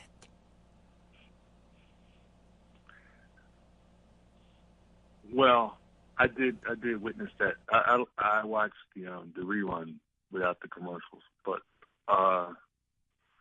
yeah, that was interesting. But you know what's interesting, and I want to get off on a tangent, but I flipped out of all the morning shows. Oh my God, that's the best. Some of these morning shows are just silly. Oh, they're fucking stupid. So as much as I knock those guys, that is the best, in my opinion, the best morning show. But even though they can do better, yeah. So yeah, she said that, and she asked that, but it is complicated, and I understand you just want overwhelming evidence, but there are cracks. Now, if you listen, like the insiders, like Barnacle and some other folks, in private, these people know that. See, this is the thing. I'm just upset. I'm more upset with Bill Barr than I am. The president, our president, is mentally ill. That's the first thing. That's foremost on my mind because of just me. That's foremost on my mind. We should not have a mentally ill president. Right, but we've had the 25th Amendment conversation. I understand that, but I'm talking about reality. He is mentally ill, and he should not be president. So no argument against Barr. No Barr argument. is just an evil fucker. An evil. I don't know him. I don't think he's mentally ill though. I just think he's a nasty ass, old, crusty white motherfucker. Okay, that's what I think about him. Now Trump is too, but Trump is mentally ill on top of everything, and I feel sorry for him. Barr is the linchpin to this because Barr is the one who is telling Mnuchin not to not to give over the tax records. Barr is the one telling McGahn not to cooperate. Barr and now apparently the and so is Lindsey Graham. And well, yeah, but he's not in the administration. I understand But that. Barr is the chief law enforcement officer of the country. And that's the fucking problem. This is a real fucking problem. Exactly. And among other things, he's trying to investigate the investigators. Well, not just that, though. He's desperate now to stop public testimony by Mueller. Well. And Mueller, technically, now that Mueller's sort of done, there's a question as to how much input Barr can have, but Barr is trying to make sure that any testimony that Mueller gives is behind closed doors so that the American people can't watch it on TV. They're scared to death of that. Well, they should be. But they dug, they went down this road. They went down this road. Now, last time we talked, you asked, okay, of the Trumpeteers, are they duplicitous? Are they willfully ignorant? Of course they're duplicitous. They all lie. But, once again, it's that two-tiered thing. The corporate and the industrial is like this. And the lower-tiered folk like it because he's sufficiently racist and he can't stand the changes in the country. And, he says what they like to hear because he's the great white hope. But he's not really running things because he's not bright enough. But he has the people around him. Like, this is just too much. This is ridiculous. And I have to go back to Bolton again. These people are freelancing. They're doing their thing. The president doesn't read his briefings because he doesn't like to read. And like you were very good at analyzing, breaking it. Like you said, he told us who he was. That in Montoursville, that's exactly who he is. I don't want to be seen as a loser. So, right. So that's the bottom line. And so, did you happen to see what are the numbers on the front end of that PA race? I didn't see the numbers, but I'm quite sure that pretty quickly you'll be able to bring them up. I think it's 40 something. He's got that solid 41%. If that's what you mean. It's the 12th Pennsylvania district. Oh, okay.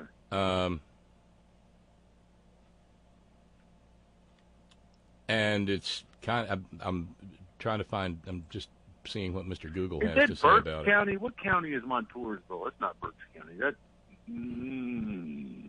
Well, is that Latrobe? I don't know. I thought it was that, but I could be wrong. Let's ask and find out. Because that is north central and northeastern PA. Parts of the Susquehanna Valley, part of Happy Valley. I thought it was out toward Pittsburgh. Well, yeah, I was wrong. That's Penn State. Mm-hmm. So, let's see here. Yeah, it takes in Susquehanna, Bradford, Tioga, Potter, Clinton, Lycoming, Sullivan, Wyoming, Union, Northumberland, Snyder, Mifflin, Juniata, and Perry counties. Right. Those are all low populous counties. Right, and so let's see. The state capital, Harrisburg, is in Dauphin County, I believe. Yeah, but that's down. That's way. No, that's I know, but that's off to the east of the bottom of this district. Mm-hmm. I'm trying to. I mean, is there are there any cities that look like they're? I mean, Forksville. No, this really. Mifflinburg. I'm telling you, man. I have done data collection in schools out that way, and there's no, there's it's not like that. And it's different. Yeah, wow. When you get up toward Erie, I mean, Montoursville is probably the biggest metro area I see. It's smack dab in the middle of the district. It's not far from oddly enough, I had a friend who practiced law in Hughesville, and so I've actually been up there. And where do they do the Little League World Series? I think that's kind of close in there. But it does appear to be, it's definitely that part of Pennsylvania that's not Pittsburgh and, Pittsburgh in the west, Philly in the east, and Alabama in the middle. No, it's definitely Kentucky. It's I tell you one thing: the air where they're not doing the coal mining, the air is just wonderful. You can smell hay in the morning. The last two members have been Tom Marino and Keith Rothfuss. Before that, remember John Murtha? Yes. Him. Yeah. Oh, they did him wrong. Yeah. Well. And then Mark Kritz filled out his term, and then Keith Rothfuss was there for 6 years. And Tom Marino, you see, resigned because he asked his girlfriend, who was not his traditional family values, upstanding, Bible-believing, one-man, one-woman wife, to get an abortion. That was the guy. How about that? Pretty sure. Wow. Yeah. Yeah, the Tea Party ran Murtha out, though. I remember I was living in Pennsylvania when that. Well, but I also remember that Murtha is something less than enthusiastically Democratic. Well, he was a Pennsylvania Democrat, but I don't think that he wanted to totally subscribe with that Tea Party nonsense. On the other hand,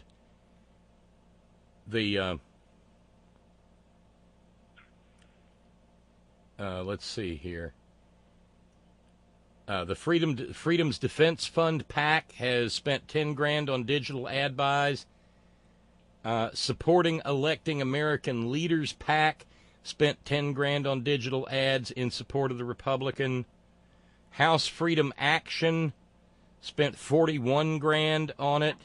They're associated with the Freedom Caucus. Yep. Yep. And he's brought in $397,000. Keller has of his own money. And apparently has some advantage thereby. And the funny thing is, this whole thing barely mentions Professor Friedenberg, who took no money from PACs, no business groups, no leadership groups. Local and state Democratic parties gave him a couple of bucks. He was endorsed by the DCCC, the Sierra Club, Senator Bob Casey, and former Representative Joe Sestak.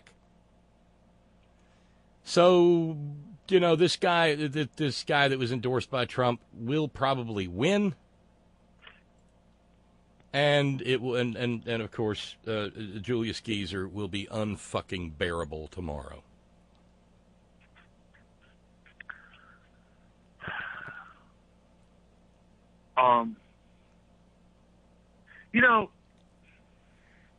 I like the way you presented that, and it was nice. I'm gonna tell you, it was nice hearing Steve and Georgia stand today, and I hope we can talk on the phone again at one point. But you see, there are a lot of moving parts here, and a large moving part that we have talked about, I think, is one of the most powerful men of the Western world in the past 10 years, and that would be Mitch McConnell. And they talked about him on NPR today, but we've talked about that before. He's weaseled his way. I don't know what, that man has shaped what America is now. He, by virtue of his bullying of poor old Harry Reid, has done more harm to the institution of the Senate than any other member in the history of the body. Period. He beat the boxer up. did he? Oh, they beat him like he owed him money and then made him ask for more. And he said, and I still look like a turtle, but I'll beat you down. You know, this mug, man, honest to God, he is a treacherous son. And we have all these treacherous people in place. It's just frightening. It's frightening. But Bill Barr, he doesn't give a fuck. He doesn't give a damn. That motherfucker is dangerous. I'm scared of him. Trump is Trump. You know, he's just always going to be a fucking weirdo, racist, crazy person.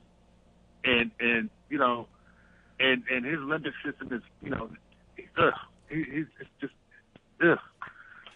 So, and this is what, you know, before you cut me, it's just been on my mind for some time. Now, I didn't mean to cut you off. No, I know. You cut, see, I had to call back. No, seriously though, something that I would hope that both bodies of Congress could agree on is that we need to have a full neurological exam of anyone who is even getting close. You know, anyone who's getting close. And see, and I know you don't want to hear this, but I got to bring it up. Back to the labels. Now we have to use labels to identify things. That's why we say, oh, well, he's a sociopath. He's a narcissistic sociopath. This and that. Because you have to have labels. Oh, the child molester. What does that mean? Well, it means like the fuck little kid. You know, fine. You have to have a label. But you see, neuroscience gives science to the label. So we should all be able to agree that the president has inappropriate emotional outbursts. That's very simple. Can we all agree on that? No fight out of me. All right. So that would mean you want to look at his limbic system. And then you want to look at the associated areas like I mean, obviously his prefrontal lobe, because he has no filter. But what I'm saying is that, see, we can see these things in live time now. Live time. You know, you put dye in someone's system and you can see where the blood flows. And when there's no blood, you know, think about it. If you have an infection in your leg or a place on your body where there's no blood flow, what happens to it? It becomes necrotic. Exactly. Necrosis sets in. It decays, which leads to other problems. See, this is why it's very important. Because now, you know, in other words, we're looking for structural deficiencies because that way we can place these labels. This is frightening. But now we're so past that because he has these people, the coup has taken place. There is a constitution. I don't even know why these motherfuckers even dance around a constitutional crisis. The attorney general is a damn criminal. Now who? I'm out of the loop because I had to tune out for a few days or whatever, man. It's just you know, it's just fucking depressing. But so, are you talking about a radio host you and Steve like TH maybe? Yeah, he has long been referred to here as you know who. Okay, all right. So you already fine. Yeah. Well, you know, he does his thing. You know. I think he's yeah. I'm not criticizing. Mm-hmm. Me either. I think what he does is get people indoctrinated. He doesn't really get. You know, he's a bright guy. He gets in. I have philosophical disagreements, for instance, with having someone like Phyllis Schlafly on and referring to her as a national treasure. Yeah, that got under your craw. Yeah, you've been saying. Well, she's a nasty woman. Yeah, she said some terrible things. Yeah, she's out there. But you know, I don't know what his philosophy is behind that. I guess he just, I don't know his mindset. But I find that he's kind of very esoteric in a way. He doesn't get too deep into the issues. He gets deep enough, I suppose. But all right, this thing with senators, even my senator Lindsey Graham, saying no, you don't need to obey those subpoenas. You see, at some point, what are these fuckers thinking about? That means what does the Constitution work?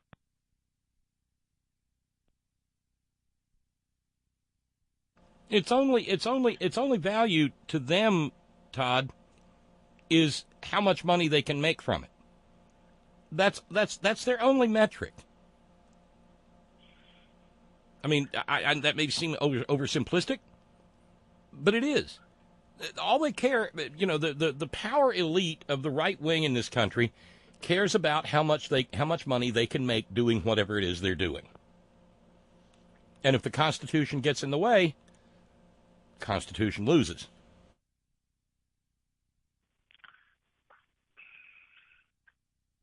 I mean, do you not remember when Dick Cheney was making a goddamn fortune for Halliburton with the Iraq War, and George W. Bush described the Constitution as a goddamn piece of paper? It's just a goddamn piece of paper. Then he laughed. Didn't he laugh? Yeah, he did his little Beavis and Butthead laugh. Right.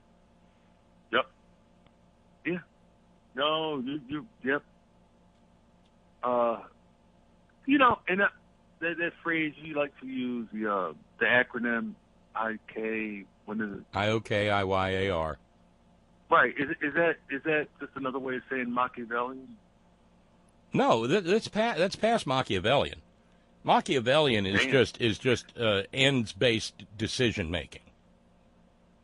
The ends justify the means. Right. This isn't that.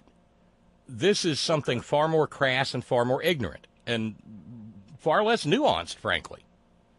This is just people whose only ability to measure worth in life is in terms of wealth accumulated. It's pure 200 proof neo-Calvinist approval by God of you as proven by your bottom line.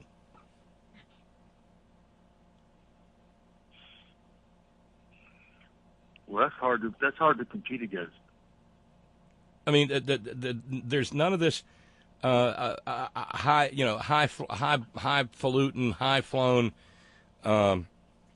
business about the self-governance or freedom, and their usage of the word liberty is an abuse of the language. Because for them, the only thing liberty means, Todd, is the ability to do whatever they find necessary to do to make more money. Even when we come down to, say, the racist landlord practices of Fred Trump and his nasty little boy, they only did that because they thought there was more money in being a racist. Racism itself, in the post-Civil War era, derives from a desire by the white power structure to make sure that they didn't have to share anything with the people that they'd been stealing from for 200 years. That's a good point.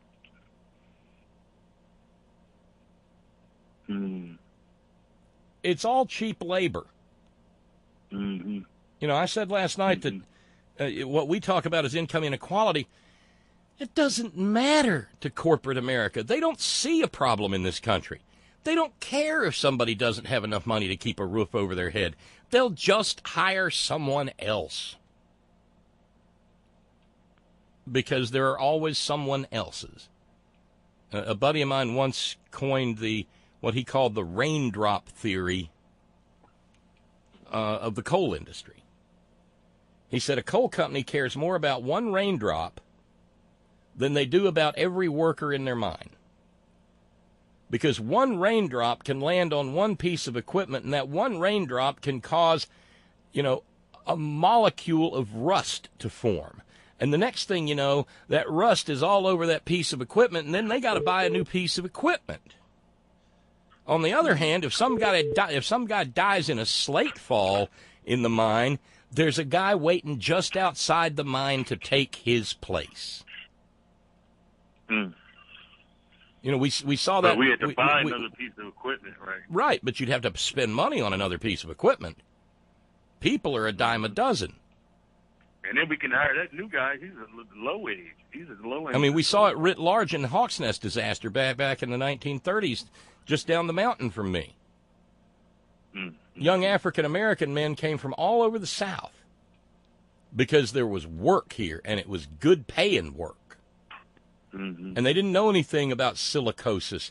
And they got in that sandstone tunnel, and they had nothing to protect them, and they breathed it until they got enough dust inside their lungs that when it mixed with the wet environment of the lung, it turned into concrete. Okay? And when they came out and said, I don't feel so good, I need to take a break, they said, the boss man said, you can take a break forever, son. We'll hire that guy right over there. He's waiting for it.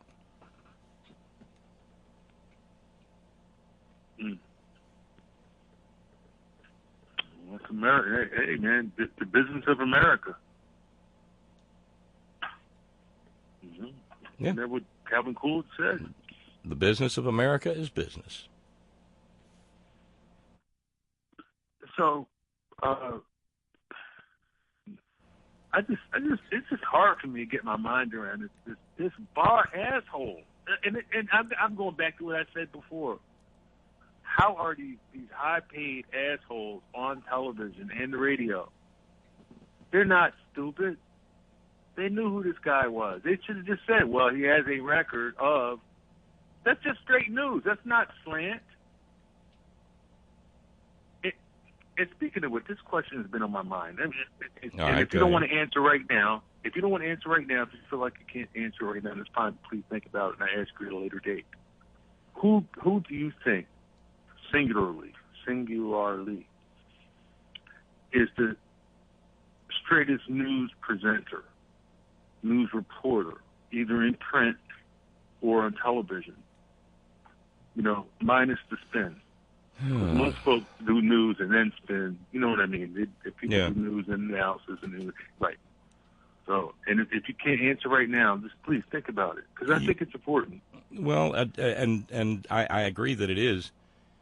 I just don't know that I know enough of the entire membership of the pool to have a good handle on it. I think more in terms of not individual personalities, but which outlets are doing the best work.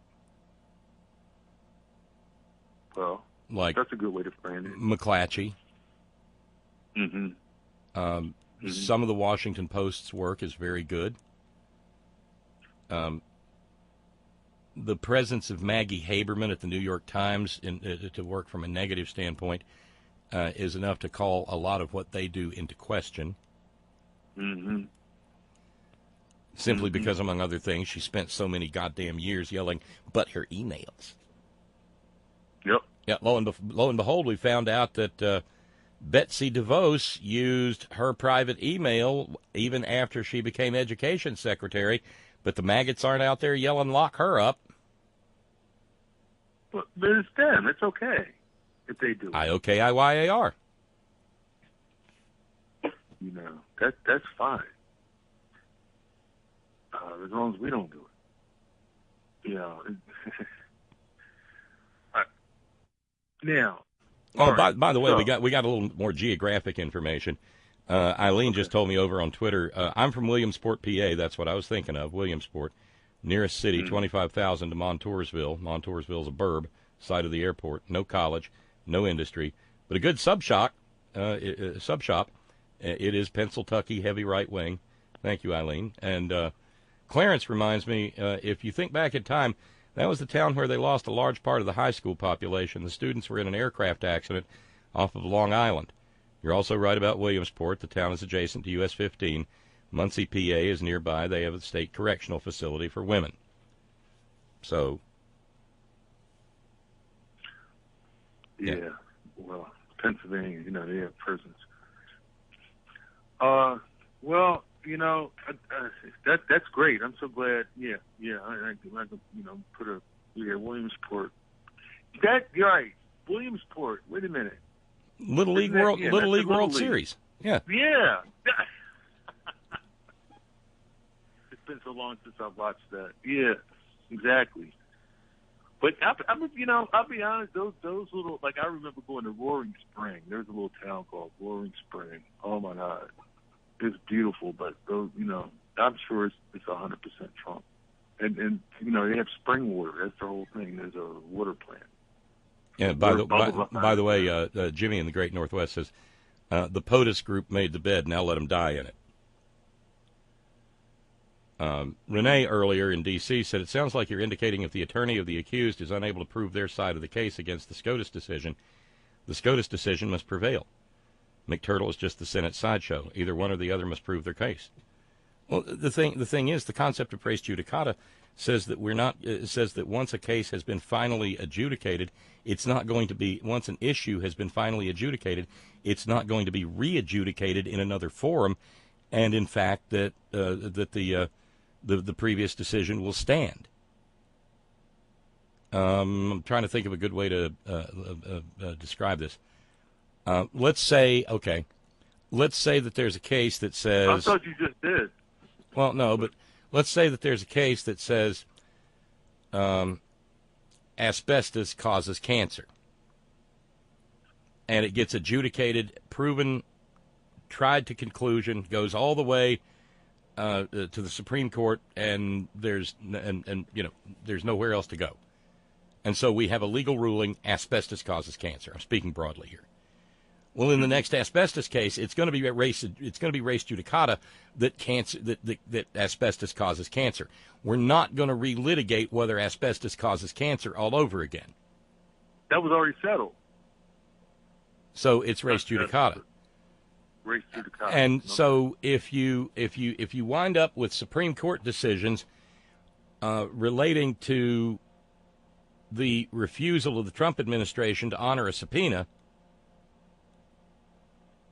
then once that becomes final, once that goes final, you can't argue that they didn't.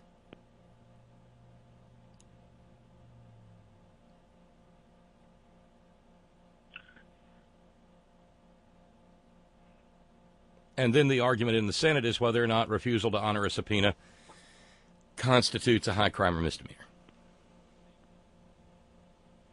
We'll go back to that nonsense. I mean, I've seen a couple of people mentioning, we should impeach Bill Barr. Sure, okay, no fight out of me. But the easiest get on that is going to be Steve Mnuchin. Mm-hmm. Because once that goes up and gets slam dunk, there is a statute that says he has to do it. He didn't do it. Therefore, he breached his constitutional oath. And on top of that, there's a thing that says and goes to jail. Shall is a pretty powerful, compelling word. Shall. There's not a whole lot of wiggle room. No. And by the way, James in Illinois, subject line process, this whole thing is running on a very tight timeline. It all hangs on the weight this guy places on the shoulders of members of Congress. Pelosi and McConnell are playing a high-stakes game of chess. The Don is running a tactical retreat, hoping to buy enough time to get to 2020. It's looking to me as though the first target of impeachment may be Barr. I'm suggesting maybe Mnuchin, too. Donnie loves him, but he'll sell him out in a heartbeat if it buys him some time. There's nobody that Donald Trump won't throw under the bus. If the committee process begins to bear fruit, the dominoes could start to fall in rapid succession, and if it gets too exciting, the moron could stroke out on us. My favorite means of removal for this fool is feet first, so pray for excitement and help stoke the flame on Twitter. Cheers to that. Cheers to that. See, right? I'm just this Bill Barr thing. He is absolutely. I thought Sessions was terrible. This guy is out of fucking control. And remember, last time we talked, I said he's smug about it. The next 2 days later, he made a joke about being in handcuffs. Yeah. In essence, he knew what he was doing. He knew it would be reported, and he knew that, liberal progressive Twitter and Facebook and Instagram and whatever would have a baby over it. Oh, goddamn it! He's rubbing her nose.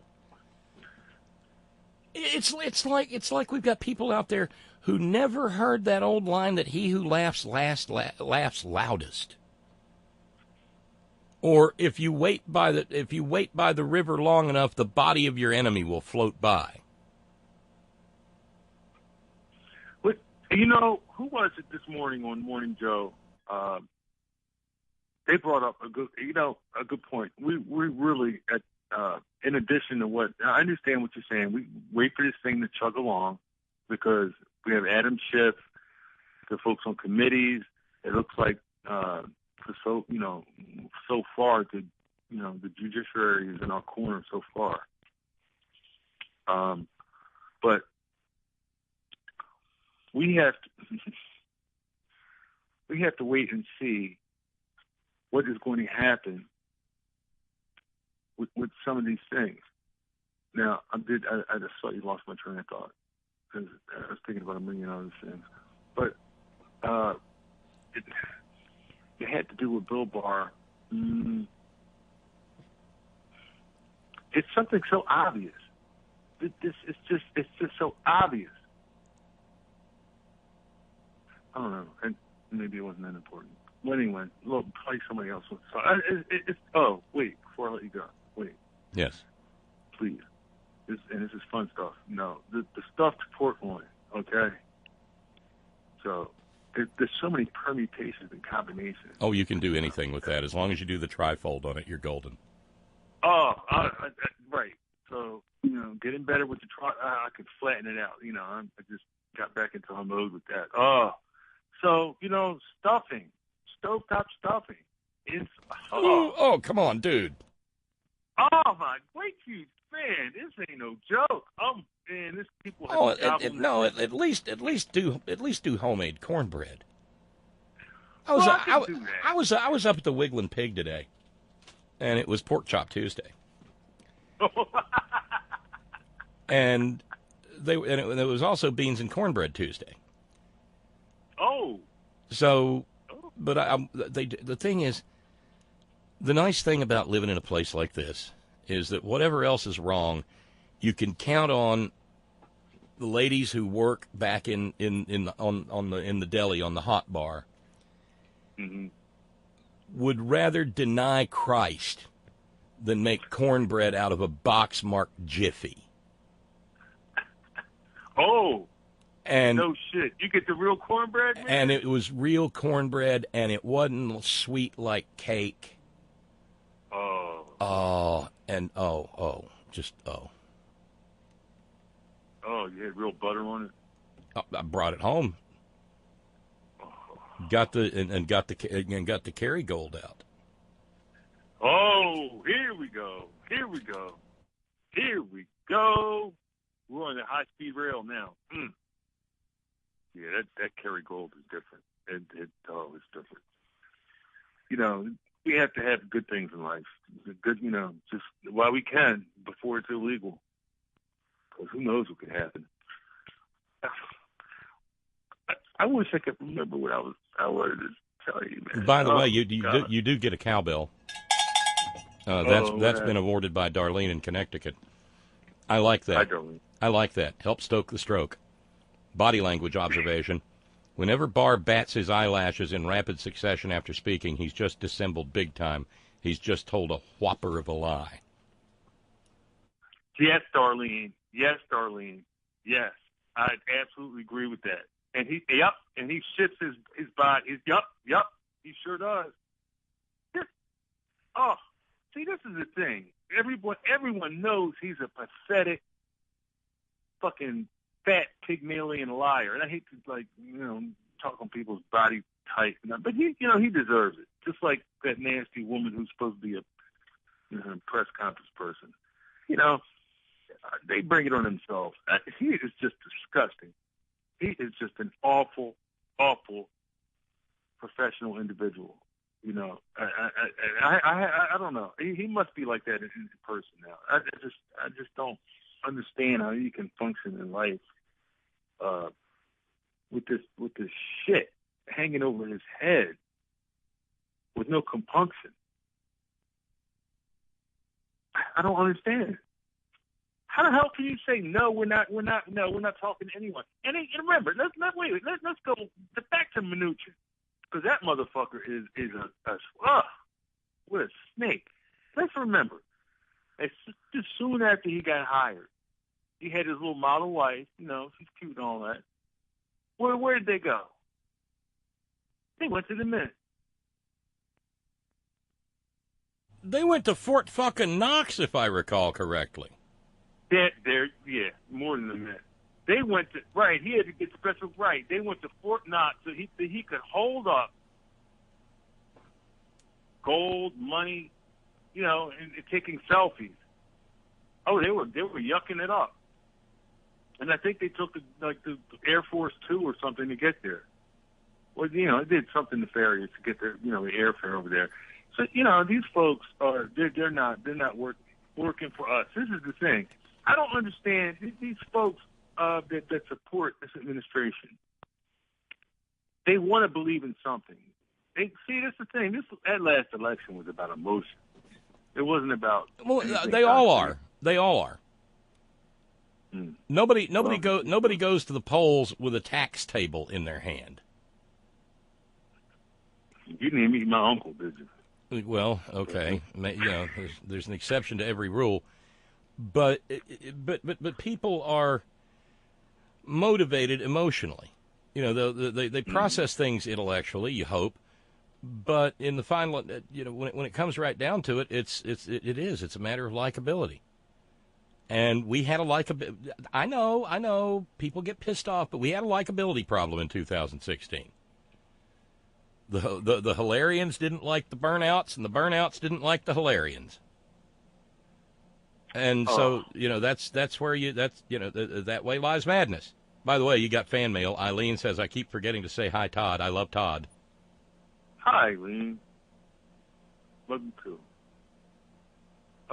You see, now you brought, what? I was trying to forget about Jill Stein and her bong hits and her recalcitrance. But my God, you see, now she got bought off by a few good buds, and then she just couldn't fucking get it together. And then she's dining with Putin. I don't even know what this is about. And now I'm off jaundice. This Amash guy, right? Who's backing him? We don't even know where his money's coming from now because it's Citizens United. Who knows? Who knows what's going on? But we do know. I mean, if we can just step back and take a breath long enough, Todd, we do know that we are getting played and getting trolled with this Amash stuff. That's what I think. Absolutely. This is bullshit. Like, he's right. So, right. Oh, that's what I wanted to bring up. Do anything you want to me, but don't throw me in that old briar patch. Don't throw me in the briar patch. Right. Okay, so we were talking about the media. I don't know if you noticed, but The Hill has a new editor, and now they have, editor's picks. They've changed the format of the website. I don't know if you noticed they had a new editor now. I forget it. I don't recall his name at this moment. But what I will say is that it seems like they still have that Oliver guy who's a weirdo crackpot, can't stand Hillary Clinton and anything she did, blah blah blah. But what is up with this Atkinson woman? I've seen her on C-SPAN. They've interviewed her. I've seen her columns, but she is just, her personality is totally acerbic. Cheryl Atkinson, I think her name is. I don't know if I know who you're talking about. Oh man, this woman. She makes good arguments, but it's just kind of not the kind of arguments we want to hear.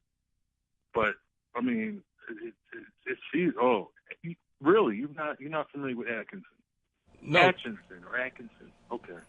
I'll have to check in after the program. I do have a little bit of breaking news, though. At the beginning of the program, I mentioned I did not know if anybody was running against Matt Bevin in the Kentucky governor's primary. Yeah. Well, somebody was. A relatively unknown guy named Robert Goforth, who's just a member of the Kentucky House from over in the mountaintop removal sacrifice zone area of Kentucky. And as of 23 minutes ago, Bevin only leads him by 10 points, 52-42, in the Republican gubernatorial primary. So that's amazing. That's shocking for an incumbent Republican governor. Oh, this is important, and this has to do with the elections. Did you hear during that Klan rally last night in Montoursville, the president said, "Oh yes, and Bill Barr. Oh, we're gonna have a good election this time. Oh, it's gonna be a good election." Did you hear him say that? Oh, yes, I saw the clip. I didn't watch it, obviously. Right. Well, he was intimating that the fix is in. See, and this is what I'm concerned about. I don't hear a whole lot from the president about our voting machines and security of our election. We know Florida got compromised. I mean, a lot of places got compromised. But right here, we're using machines from 1980 something. And I see these ladies. I respect them. You know, they were here before I came around, and they're all educators. But they have their laptops, and I see the little light. I'm like, well, and I want to say, you're online right now. Do you think that's a good idea? Am I out of order here? No.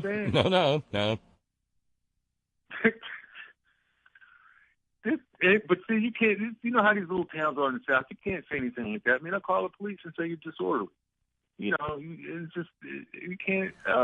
I'm here to say he was interfering with an electoral process, and the next thing you know, you're trying to make felony bail. Yeah, when you get locked up down here, it doesn't matter whether you could sit on the sidewalk. If you are arrested by an officer, you stay in the little tiny little jail until the next day. They don't write you a summons like they do in normal places. No. Oh, you got to wait till the justice of the peace or the magistrate or the pig and chicken judge comes in and decides to set you some outrageous bail. Yep, that's it. Yep, you guys stay in there all day, all night, whatever, till they feel like coming in. And so it's different. This is the currency is the same. But, you're reaching for the currency is the same. I mean, they're not printing Confederate money, at least. But it's just strange, man, because then you go down to Myrtle Beach or Charleston, and it's like, oh, this is normal. But you out in the hinterlands, man, it's different. Right? Yeah, I've been. Did I lose you again? Yeah, I did. Hold on there. Hold on. Don't know why that happens, but sometimes it just does. There you are. You're back. You should be. Should be? Yeah, there you go. You see, you were trying to ghost the program, and you had that Bluetooth on it. Is that what it was? Yeah, that was a bad joke. No, I was going to point out that I'm getting some communication saying you got to figure out a way to meet up and hang out with Todd for 15 or 20 minutes on the way to Malloy Fest or on the way back or something. You know what, man? I've been listening to Malloy lately. I hope he doesn't have a heart attack. Sometimes he gets upset as hell, man. I'm like, damn, this guy. Well, I don't blame him. No, I'm not blaming him either. I'm looking forward to this shindig. I really, really am. Is that in Stone Mountain? No. It's up in the further in North Georgia. I can't remember the name of the place right now. Oh, but, North Georgia, where that guy from Washington Journal calls in every month, Steve. That guy. Yeah, that guy. Yeah. Man, this dude is all anyway. Steve knows what I'm talking about. Okay. Renee, providing me an education here. Cheryl Atkinson, or as I call her, Ass Kissin', is the cheerleading trumpet pundit from Sinclair Media on ABC affiliate WJLA in D.C. with the right-wing Sunday talk spew following this week called Full Measure. Renee says it's hardly half that. Okay, I'll have to check her out. Yeah, but I don't know. Maybe we'll be able to figure out something on the way down or on the way back. It'd be fun. I'd love to. Yeah, that'd be cool. Yeah, maybe Maybe I'll tuck you away a half a slab and drop it off. Oh God, man! I know your ribs are. Oh, I got a picture. One of my friends was at she's a professor over in the Capitol, and so she was at this cookout with provost or something like that. So he has the whole infrared.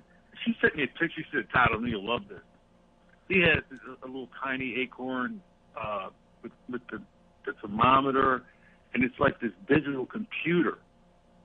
And she said he didn't have to touch it, and you should see the smoke coming out of this thing. Oh no! Yeah, you can buy for like $300. You can buy for more than the thing cost a computer-controlled fan system that will keep the temperature precise. That's what on one of those Kamados. Yeah. But I saw that they've modified that propane griddle.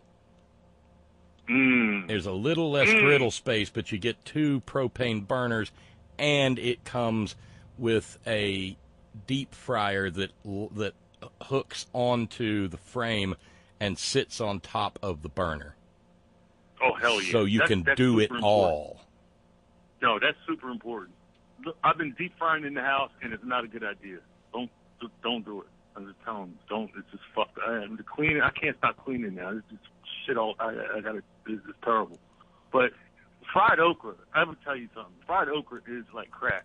Yes. No. Oh, well, too, without a doubt. Yeah. Oh man. No, I love some, a little cornmeal dusting and just yeah. Well, look. And my mother used to, most people deep fry. My mother used to iron skillet fry okra. Ooh. Yeah. Same thing, a little dip, little cornmeal, but then just a film of oil in there and fry them that way. Oh. See, that takes skill. That's like, yeah, that takes skill. But see, that's that. You never should have told. Man, I'm telling man, that daggone stuff, pork loin. Yeah, I still haven't done the pineapple jalapeno buffalo mozzarella one. But the best one so far was the dried cherry blue cheese one. Oh yeah, I could totally see that. I could totally see that. For the first fold, you lay in the cheese and just a few cherries. Mm-hmm. Then for the second one, but then you fold that over, so it's pretty much protected. And then the second one, you just lay on a load of the dried cherries, and then put that third flap over, and then start tying it off and tying your butcher's knot. Holy mackerel! And then take some skewers or whatever, and pin both ends so it kind of doesn't all run free. So it doesn't ooze out on the end, yeah, right? Yeah. See, right. So so I would cap it with some tinfoil, and then put the toothpicks in. Well, no, I don't use the foil at first, because even at that size, it only takes about 4 hours at 220, and it's done. And then you wrap it up nice and tight and let the carryover cooking take place. But that's where the magic happens. But no, you gotta let it be open to the smoke, because you're using some cherry wood, man. And you're just... I was thinking about mine. Yeah. Actually, I just meant to end, but yeah, I totally understand what you're saying. Yeah, of course you want the smoke to See, I haven't been out. My schedule's changed, man. Things are changing around here. I don't have that block of time I used to have. So believe it or not, because you know me, I believe I have like full set of cast iron cookware. I believe you. Thick bottom. Yeah. Oh, hell. The good stuff. Some of this stuff is from the 20s, man. Some of it I brought with me. I'm still finding things in the garage and whatnot. But, yes, everyone should have. It's so important. I mean, if you're serious about cooking. Because you can bake on top of the stove with a lid. If you turn this, like I have a gas stove, the lowest heat, I can cook that loin on top of the stove in an hour and a half. Or less, depending on how big the loin is. Yeah. It's a small one. But, I mean, you can do any meat like that, really. But you have to turn it every about 15 minutes. But that way, it's so warm down here. Like, we got very warm today. I don't want to cut the oven on heat the house up with the air conditioning. It's too hot. But man, I can talk about food all day. Yeah, I know. We can't get. Look, okay. Other people want to talk with you, man, and you know you're doing a great job as always. And I understand your argument with the evidence, and you know I guess we just have to. It's just painful. It's just painful to see these evil people. You know, it's stressful. I read some interview with some neurologist who said this is taking a terrible toll on people. And I know it's taken one on me, and I can tell from the tenor of the communications I get from the community that it's chewing on the rest of us, too. And so we all try to find our way to, put it to one side for a few minutes, whether it's me out there playing with the smoker or Chris going to classical music concerts in Germany or any number of people who send me, Mike in Cascadia out there hiking the wild and beautiful places, all of these things. You have to have a coping mechanism, or it'll eat you. I mean, it just will eat you. I mean, I get it. If you're sentient. Yeah, well, yeah. Meanwhile, the maggots are oblivious to it all, and the only thing that gets them angry, goddamn Hillary still ain't been locked up. God damn it! I don't know why I won't give him a chance. Oh God. But you're the one who watches Washington Journal, so you're tapped into that more than I am. Todd, have yourself a good evening, my friend. You too, bud. All right. Later. We'll talk soon. Talk. Bye. Our buddy Todd calling from South Carolina, Stan. And, start one place and wind up in a whole bunch of other ones.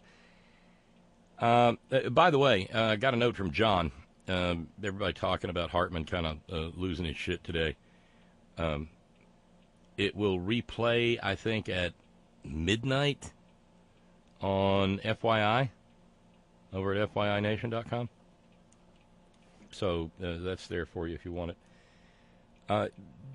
They had to raise $200 this evening, and we never quite got off the ground. We're still at 200 to go. Let's maybe we'll knock out some little piece of it between now and the end of the program. Let's see here. Note, Steve in New York. Trump derangement. I know I go to my local bar more than I've ever gone to a bar. Well, if it's a safe place that doesn't have any maggots in it, go and have a beer, have one beer and drink a little bit for a long time. I mean, whatever helps. I know here we've been trying to find things to escape into. Just finished watching Dead to Me on Netflix. Dark humor.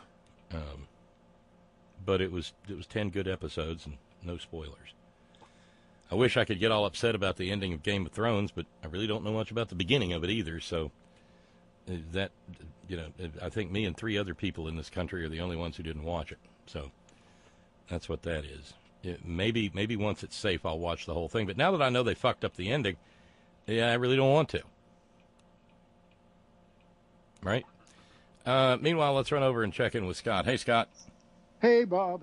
I know I called yesterday, but I'm calling again today. So well, you don't sound quite as jacked up as you were yesterday. I slept like a baby last night. I think you were ready. You were ready to auction off, I don't know, modern art. Oh, I was wound up like an 8-day clock. You did see that Steve Mnuchin's daddy was the one who spent $91 million on a stainless steel rabbit sculpture, didn't you? Oh, yeah, I did hear about that. I forget the artist, but yeah. And he did it on behalf of some hedge fund bastard who recently got hit with like $1.8 billion in penalties. But, oh well, into each life some rain must fall. Well, I believe it was F. Scott Fitzgerald or somebody like that who said the rich are different. Jesus, ain't that the rich are very different from you and me, yeah. How fucking poor I am, Bob. Earlier on the local news on NBC, which, by the way, I'd like to commend their graphic arts department, who does the little Vismos and the slides and stuff. The picture that they had of Don McGahn, I'm telling you, He looked like a fucking child molester. It was a great picture.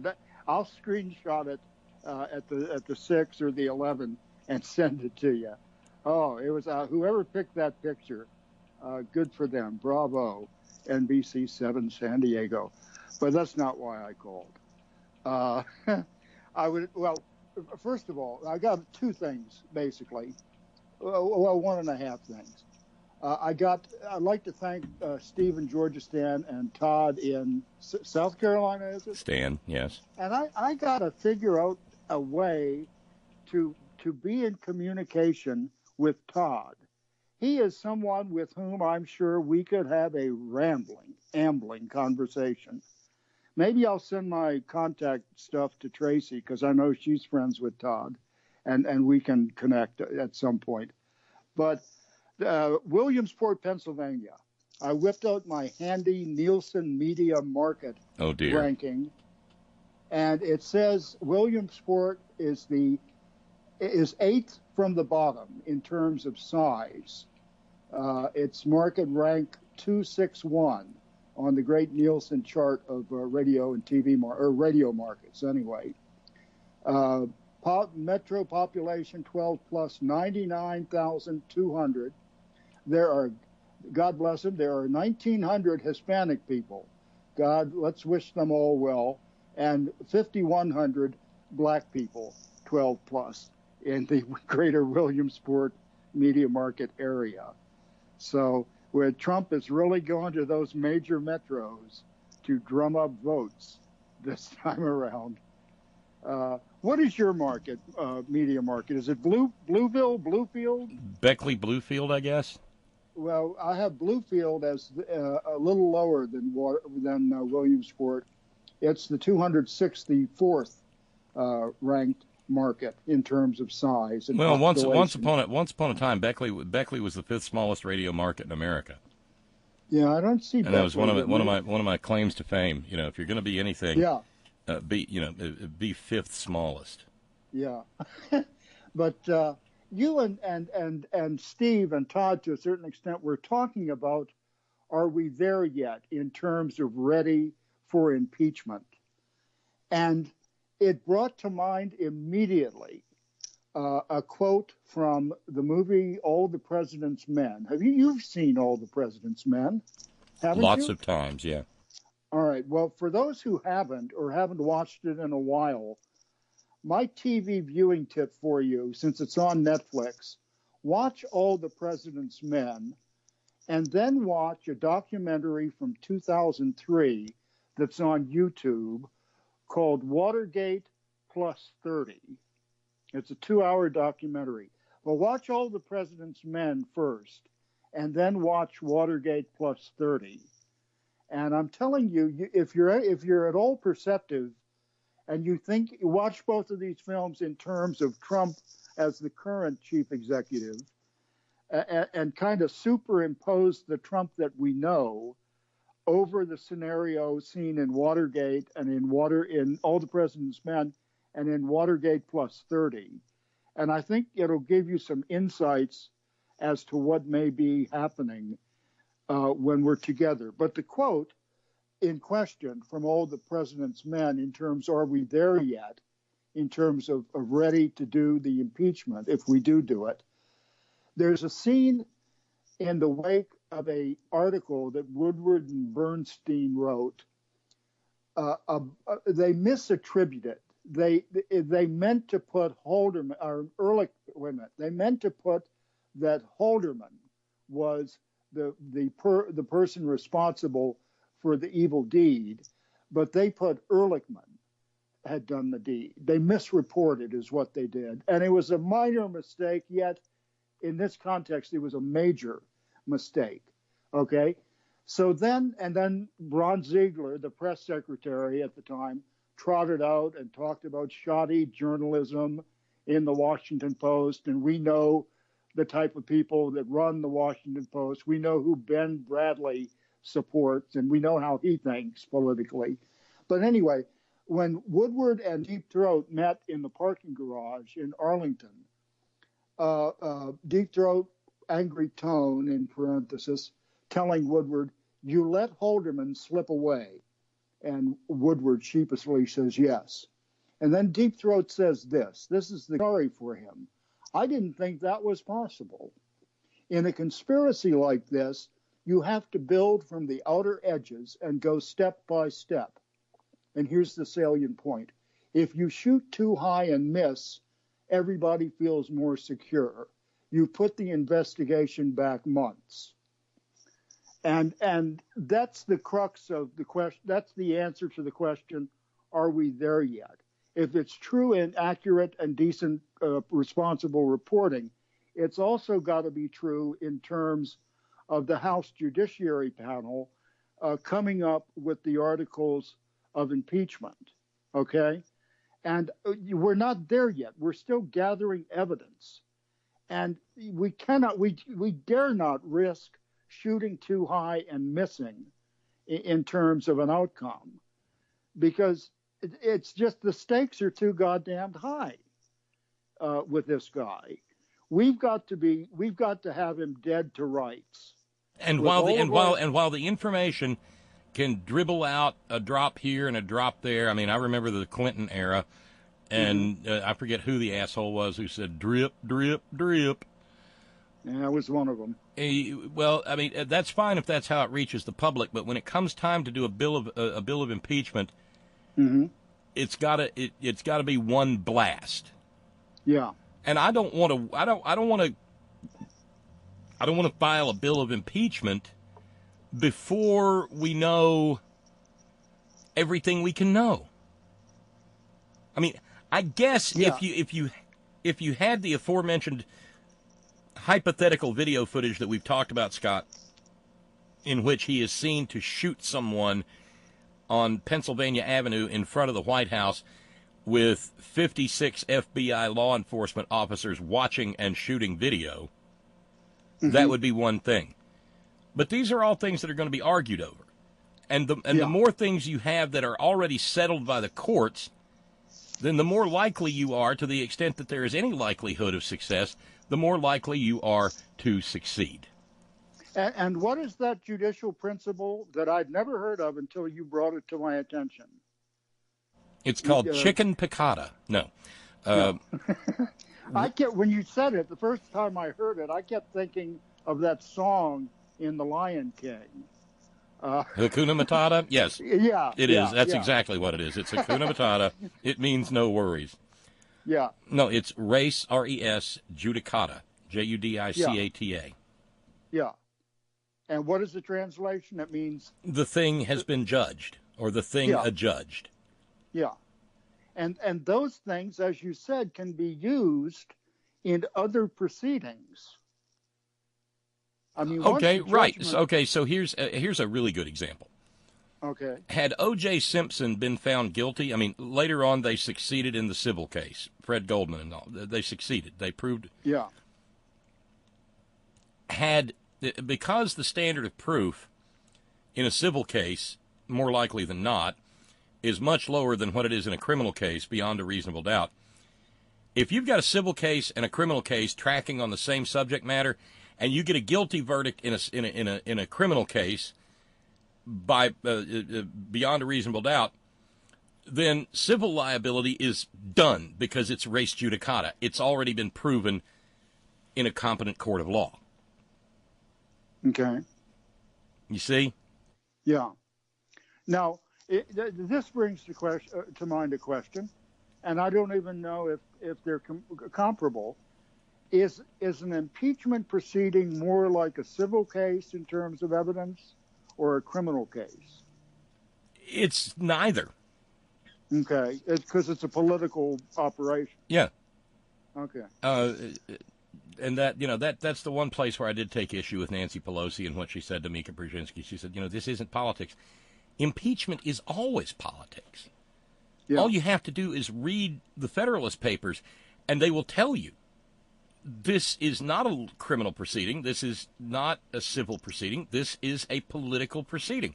This is an act of will on the part of the legislative branch that begins in the House and completes in the Senate. Well, if I were stuck in an elevator with Mika, for 3 minutes in a tall building. If I were in an elevator with Mika, what did she say? I can't believe that Nancy isn't for impeachment. Well, first of all, Mika, we're not responsible for your beliefs. Okay, so there's that. Beautiful, yeah. But you're too goddamn precious, Ms. Brzezinski. By about half, yeah. Miss Scarborough, whoever you are. I don't know. That's one reason I'm glad I don't have MSNBC anymore.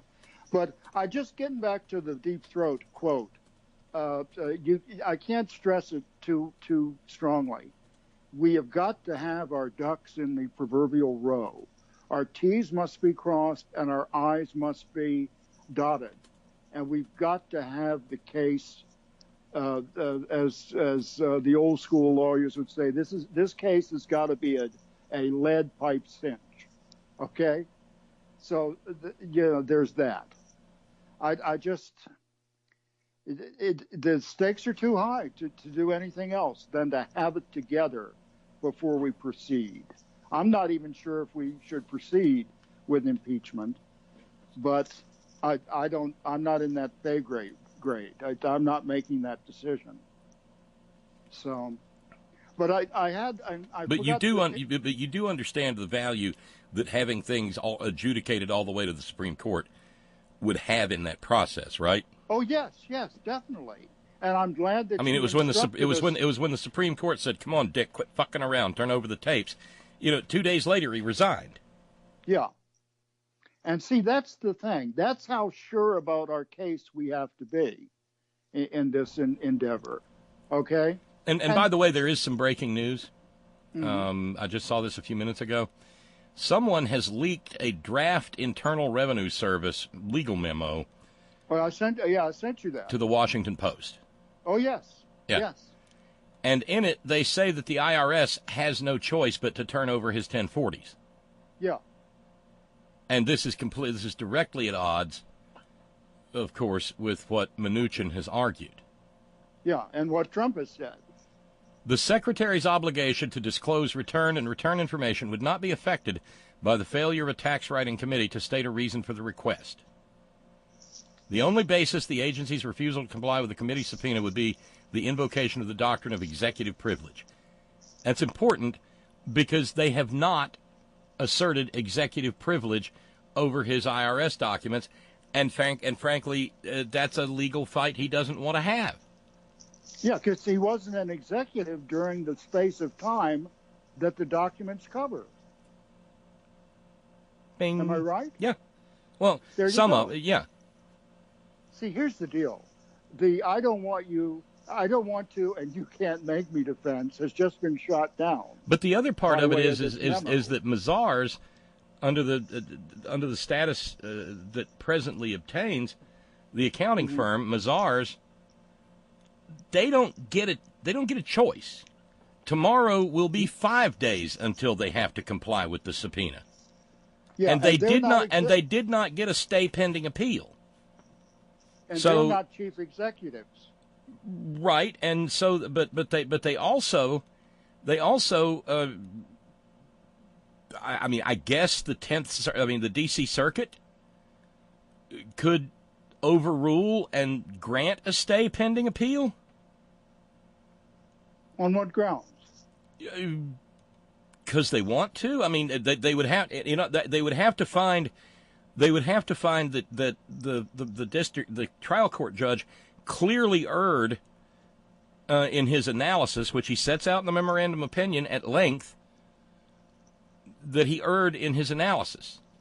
But the rules of construction and the rules of interpretation say that they have to afford the trial judge great deference.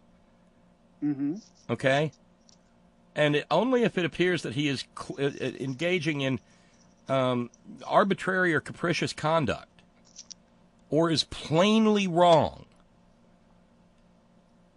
can they do that. And isn't this the case where his finding was comprised of just a huge number of pages and well thought out pages? Yeah, I mean, it was 38 or 45 pages. I think it was 45 pages.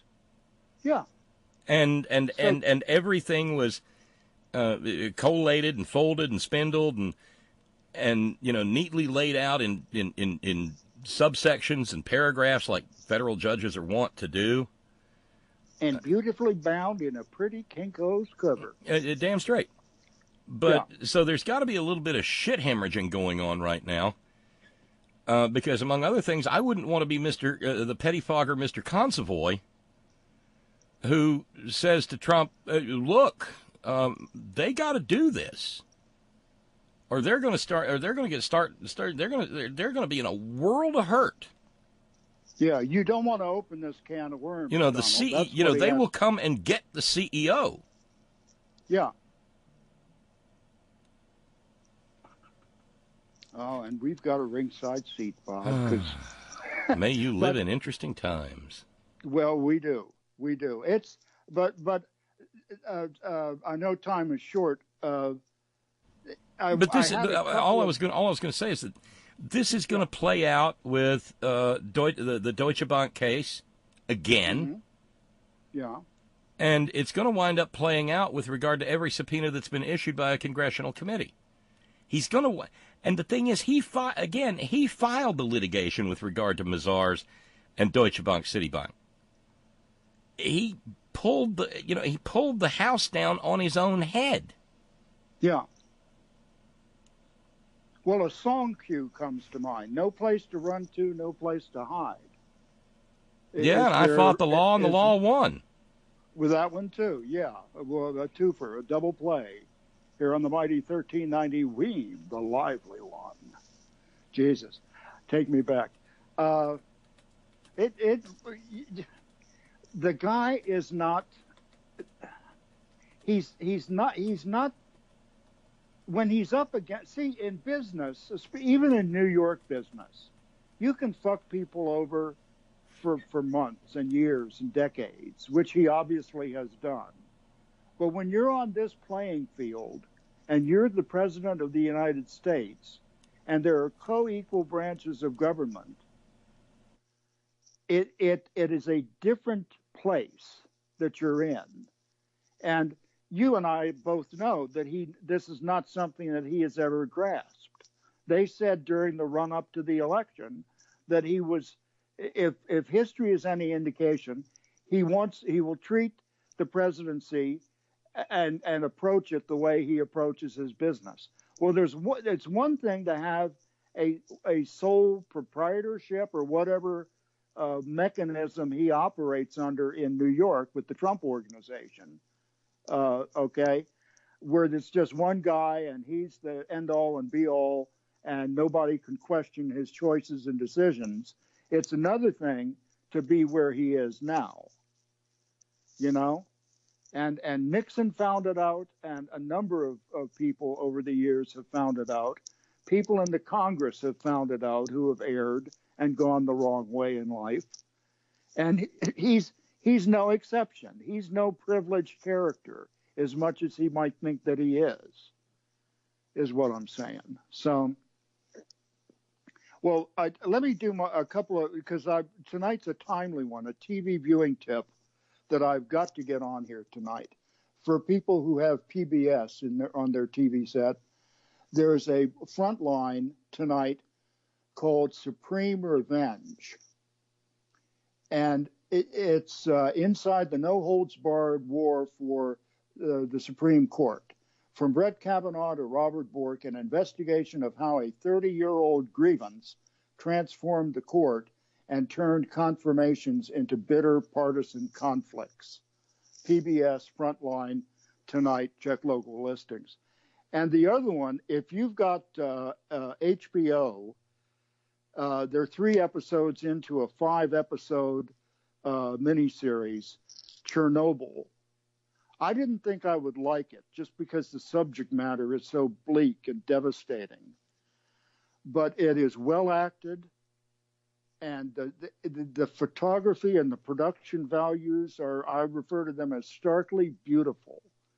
If you've got HBO and you haven't not seen Chernobyl, catch up on the first 3 episodes on HBO Go, and then the last 2 episodes of Chernobyl will run next Monday and the Monday following that. It is a well done piece of television, and I didn't think that I would like it, but I'm caught up in it, even though I know the story, I know the ending. Okay, but this is like on the ground when it's happening and the aftermath, and it's chilling. How many fucking nuclear power plants do we have in the country and the world? And it could happen at any one of them. Too many. You know? But the other one, the lighthearted show that I haven't watched yet, it's premiering soon or maybe just started on Netflix. Netflix is Wanda Sykes. It's got a special. And she is the only person that I've watched who made me laugh so hard that I nearly wet myself. She's a funny, funny woman. So. Oh God, no! She's devastating. All right, well, one more piece of breaking news on the way out the door for you. You may have already seen this too. Well, you know the Cooch is back. Did you get that email I sent you? The Cooch is back. Yes. Ken Cuccinelli. Yeah. Cuccinelli. He's going to be put in charge of what department of government? Well, none of them. He shouldn't be allowed to be near any. Be allowed, right? But no, this is kind of a big deal. This is out of the U.S. Well, the Southern District of New York. Mm-hmm. Oh. Based on a request from AP, CNN, New York Times, and the Washington Post, Judge Beryl Howell today issued an order compelling the Department of Justice to release a redacted copy of the search warrants executed on Michael Cohen. Ooh, goody. And he gave them till tomorrow to do it. So. Oh, I'm sorry. This is the D.C. The U.S. District Court for the District of Columbia. Yeah. So, wow. Yeah, because we already knew that the FBI went to his home and his office, and I think a hotel room or something. Well, what if there's language in there about any evidence of criminal conspiracies committed by the said Michael Cohen in conjunction with Donald Trump? Because we already know he's individual one. Mm-hmm. Wow. He may have even bigger problems, and they're only beginning. At some point in time, I keep thinking that somebody is going to sit down and say, I don't know, I know you don't want to hear it, and start laying it out to him. And finally, when he says, excuse me, look at him and say, what, did you fart? Listen. If you don't want to go to prison, listen. I can't go to prison, I'm the president. Listen. Yeah. Because the only way, there's only two ways out of this. Mm-hmm. And one of them is feet first. Yeah, stoked. And I'm not suggesting anybody. I just think he's in terrible health. Yeah. Well, we talked about that last night. The other one, though, is to be pardoned by Pence. Because he's already an unindicted co-conspirator, which means the minute he leaves office, ding. A whole new set of circumstances crop up and become relevant. And so he winds up being hounded unto his death like old Gaius Marius of old. Mm-hmm. Yeah. I mean, no, seriously, I know you like your history and stuff. Go look up Gaius Marius. Yeah, okay. It rings a faint bell, Bob, and I don't know how or why. It's his 7th consulship that leads to the civil war, civil unrest, March on Rome, whatever, by Sulla, after which Sulla sort of culled the herd of Roman patricians. But Marius was madder than a March hare by the time he it came to his end. And all he had to do was go into retirement and be a happy man. And I would say to him, and I would say to Trump, who wrought these chains that bind you and weigh you down? You know, Trump's going to play the victim until he is no longer capable of speech, whether it's through death or incapacitation.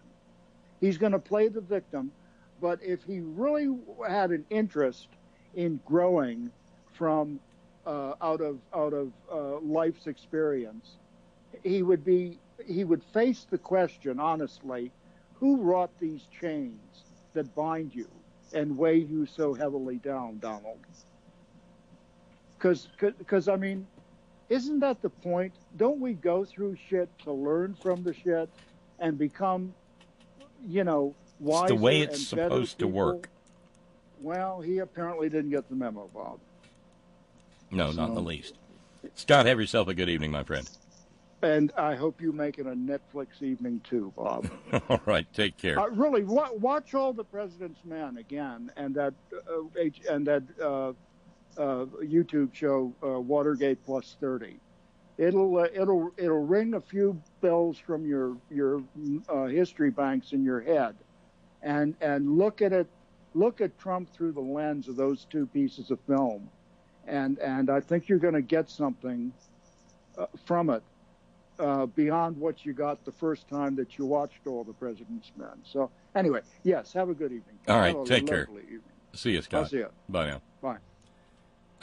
Time to roll out of here. Thank you to Jude. Thank you, Jude, in the Great Northwest, for taking a bite out of this evening's fundraising goal. It helps to get off the schneid anyway, and so it was of immense help, Jude. Thank you very, very much. So tomorrow we'll be at 375. Note on the, let's see. Jack in Shreveport says, I told y'all they can't learn, and that's Y''ALL and can't, CAIN''T, written in true Southern. I told y'all they can't learn. And it's true. Lady B with a note, your comments about the talk show host who shall not be named clicked a light switch on for me. I always wondered how the hell such a vanilla-sounding guy could keep his time slot for so long, but then you said he did an interview with Phyllis Schlafly, lots of them, and referred to her as a national treasure. And I realized it's because he'll gladly straddle the fence for as long as his balls will allow to keep those checks coming in. Talks a good left-leaning libertarian game, and I know he's very intelligent, but my God, he's dull. I did not say this. This is all on Lady B. Throwing you under the bus, Lady B. You know what? He and Ben... Wait a minute.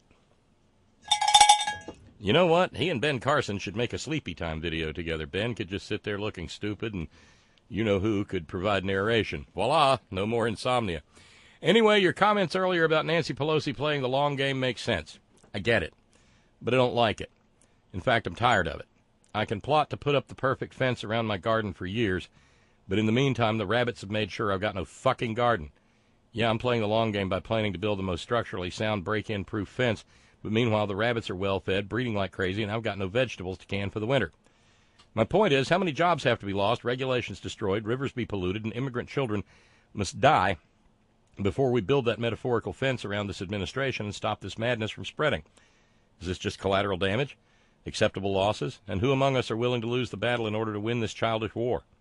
This is big. I get it. It's bigger than all of us. American history classes will cover this just as reverently as they do the fall of the Roman Empire. I believe that. Because if this experiment in democracy fails, and it will fail if we keep this shit up, then our ancestors will want to know why. So again, you're right. Nancy may be right, but I won't forget how willing Dems were to give the finger to the base in order to woo the middle. I've been ride or die since Mondale. But it's finally time to concede that the Republican and Democratic parties are irrelevant. Shit ain't never going to change if we don't establish our principles and goals and stick to it. You disobey a subpoena, your ass goes to jail, even if we have to beat you like Rodney King. Ooh, that's cold. We need and are gonna get new blood, all because the establishment Dems brought knives to a gunfight. But whatever, man, I know I'll vote for the nominee, but regardless of what the Dems decide, for the first time ever, my primary vote is going to the dark horse.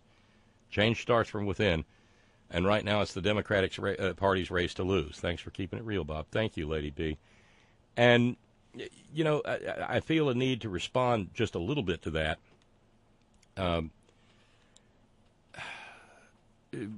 With another example out of history. How many people died while Al Capone ran wild during the Depression and during Prohibition? They tried everything they could. And eventually they took him down on a tax charge. And he wound up dying of syphilis in prison. Our institutions are supposedly democratic in nature, and the government is a republic. You do not have these problems in autocratic societies. Vladimir Putin snaps his fingers, and as the saying used to be that the basement of the Lubyanka prison in Moscow was the tallest building in town, because from there you could see eternity. In Mussolini's Italy and Hitler's Germany, the snap of a finger and a problem went away. This system was designed to be the direct antithesis of that. Unfortunately, because the framers were so scared of any one person seizing power in any one branch, they made it damn near impossible to do, and we made it as far as we did, 230 years without anyone succeeding in doing it. But now we're at a place that the Constitution tried to anticipate but failed. And that's why we've been in a constitutional crisis since January the 20th, 2017. Another immigrant boy is dead, 16 years old, found unresponsive. What we should call them is unbearable and unacceptable.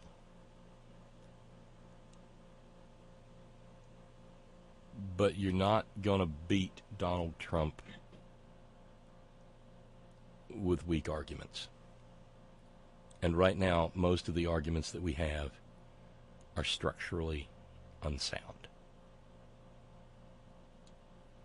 Any criminal prosecution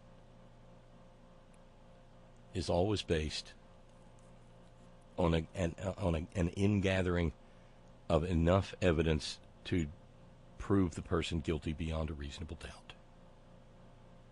Well, that's not necessarily the standard here, but because it's political and not criminal, and political and not civil, because it is entirely a political process, you have to take into account how you get it out of the Senate.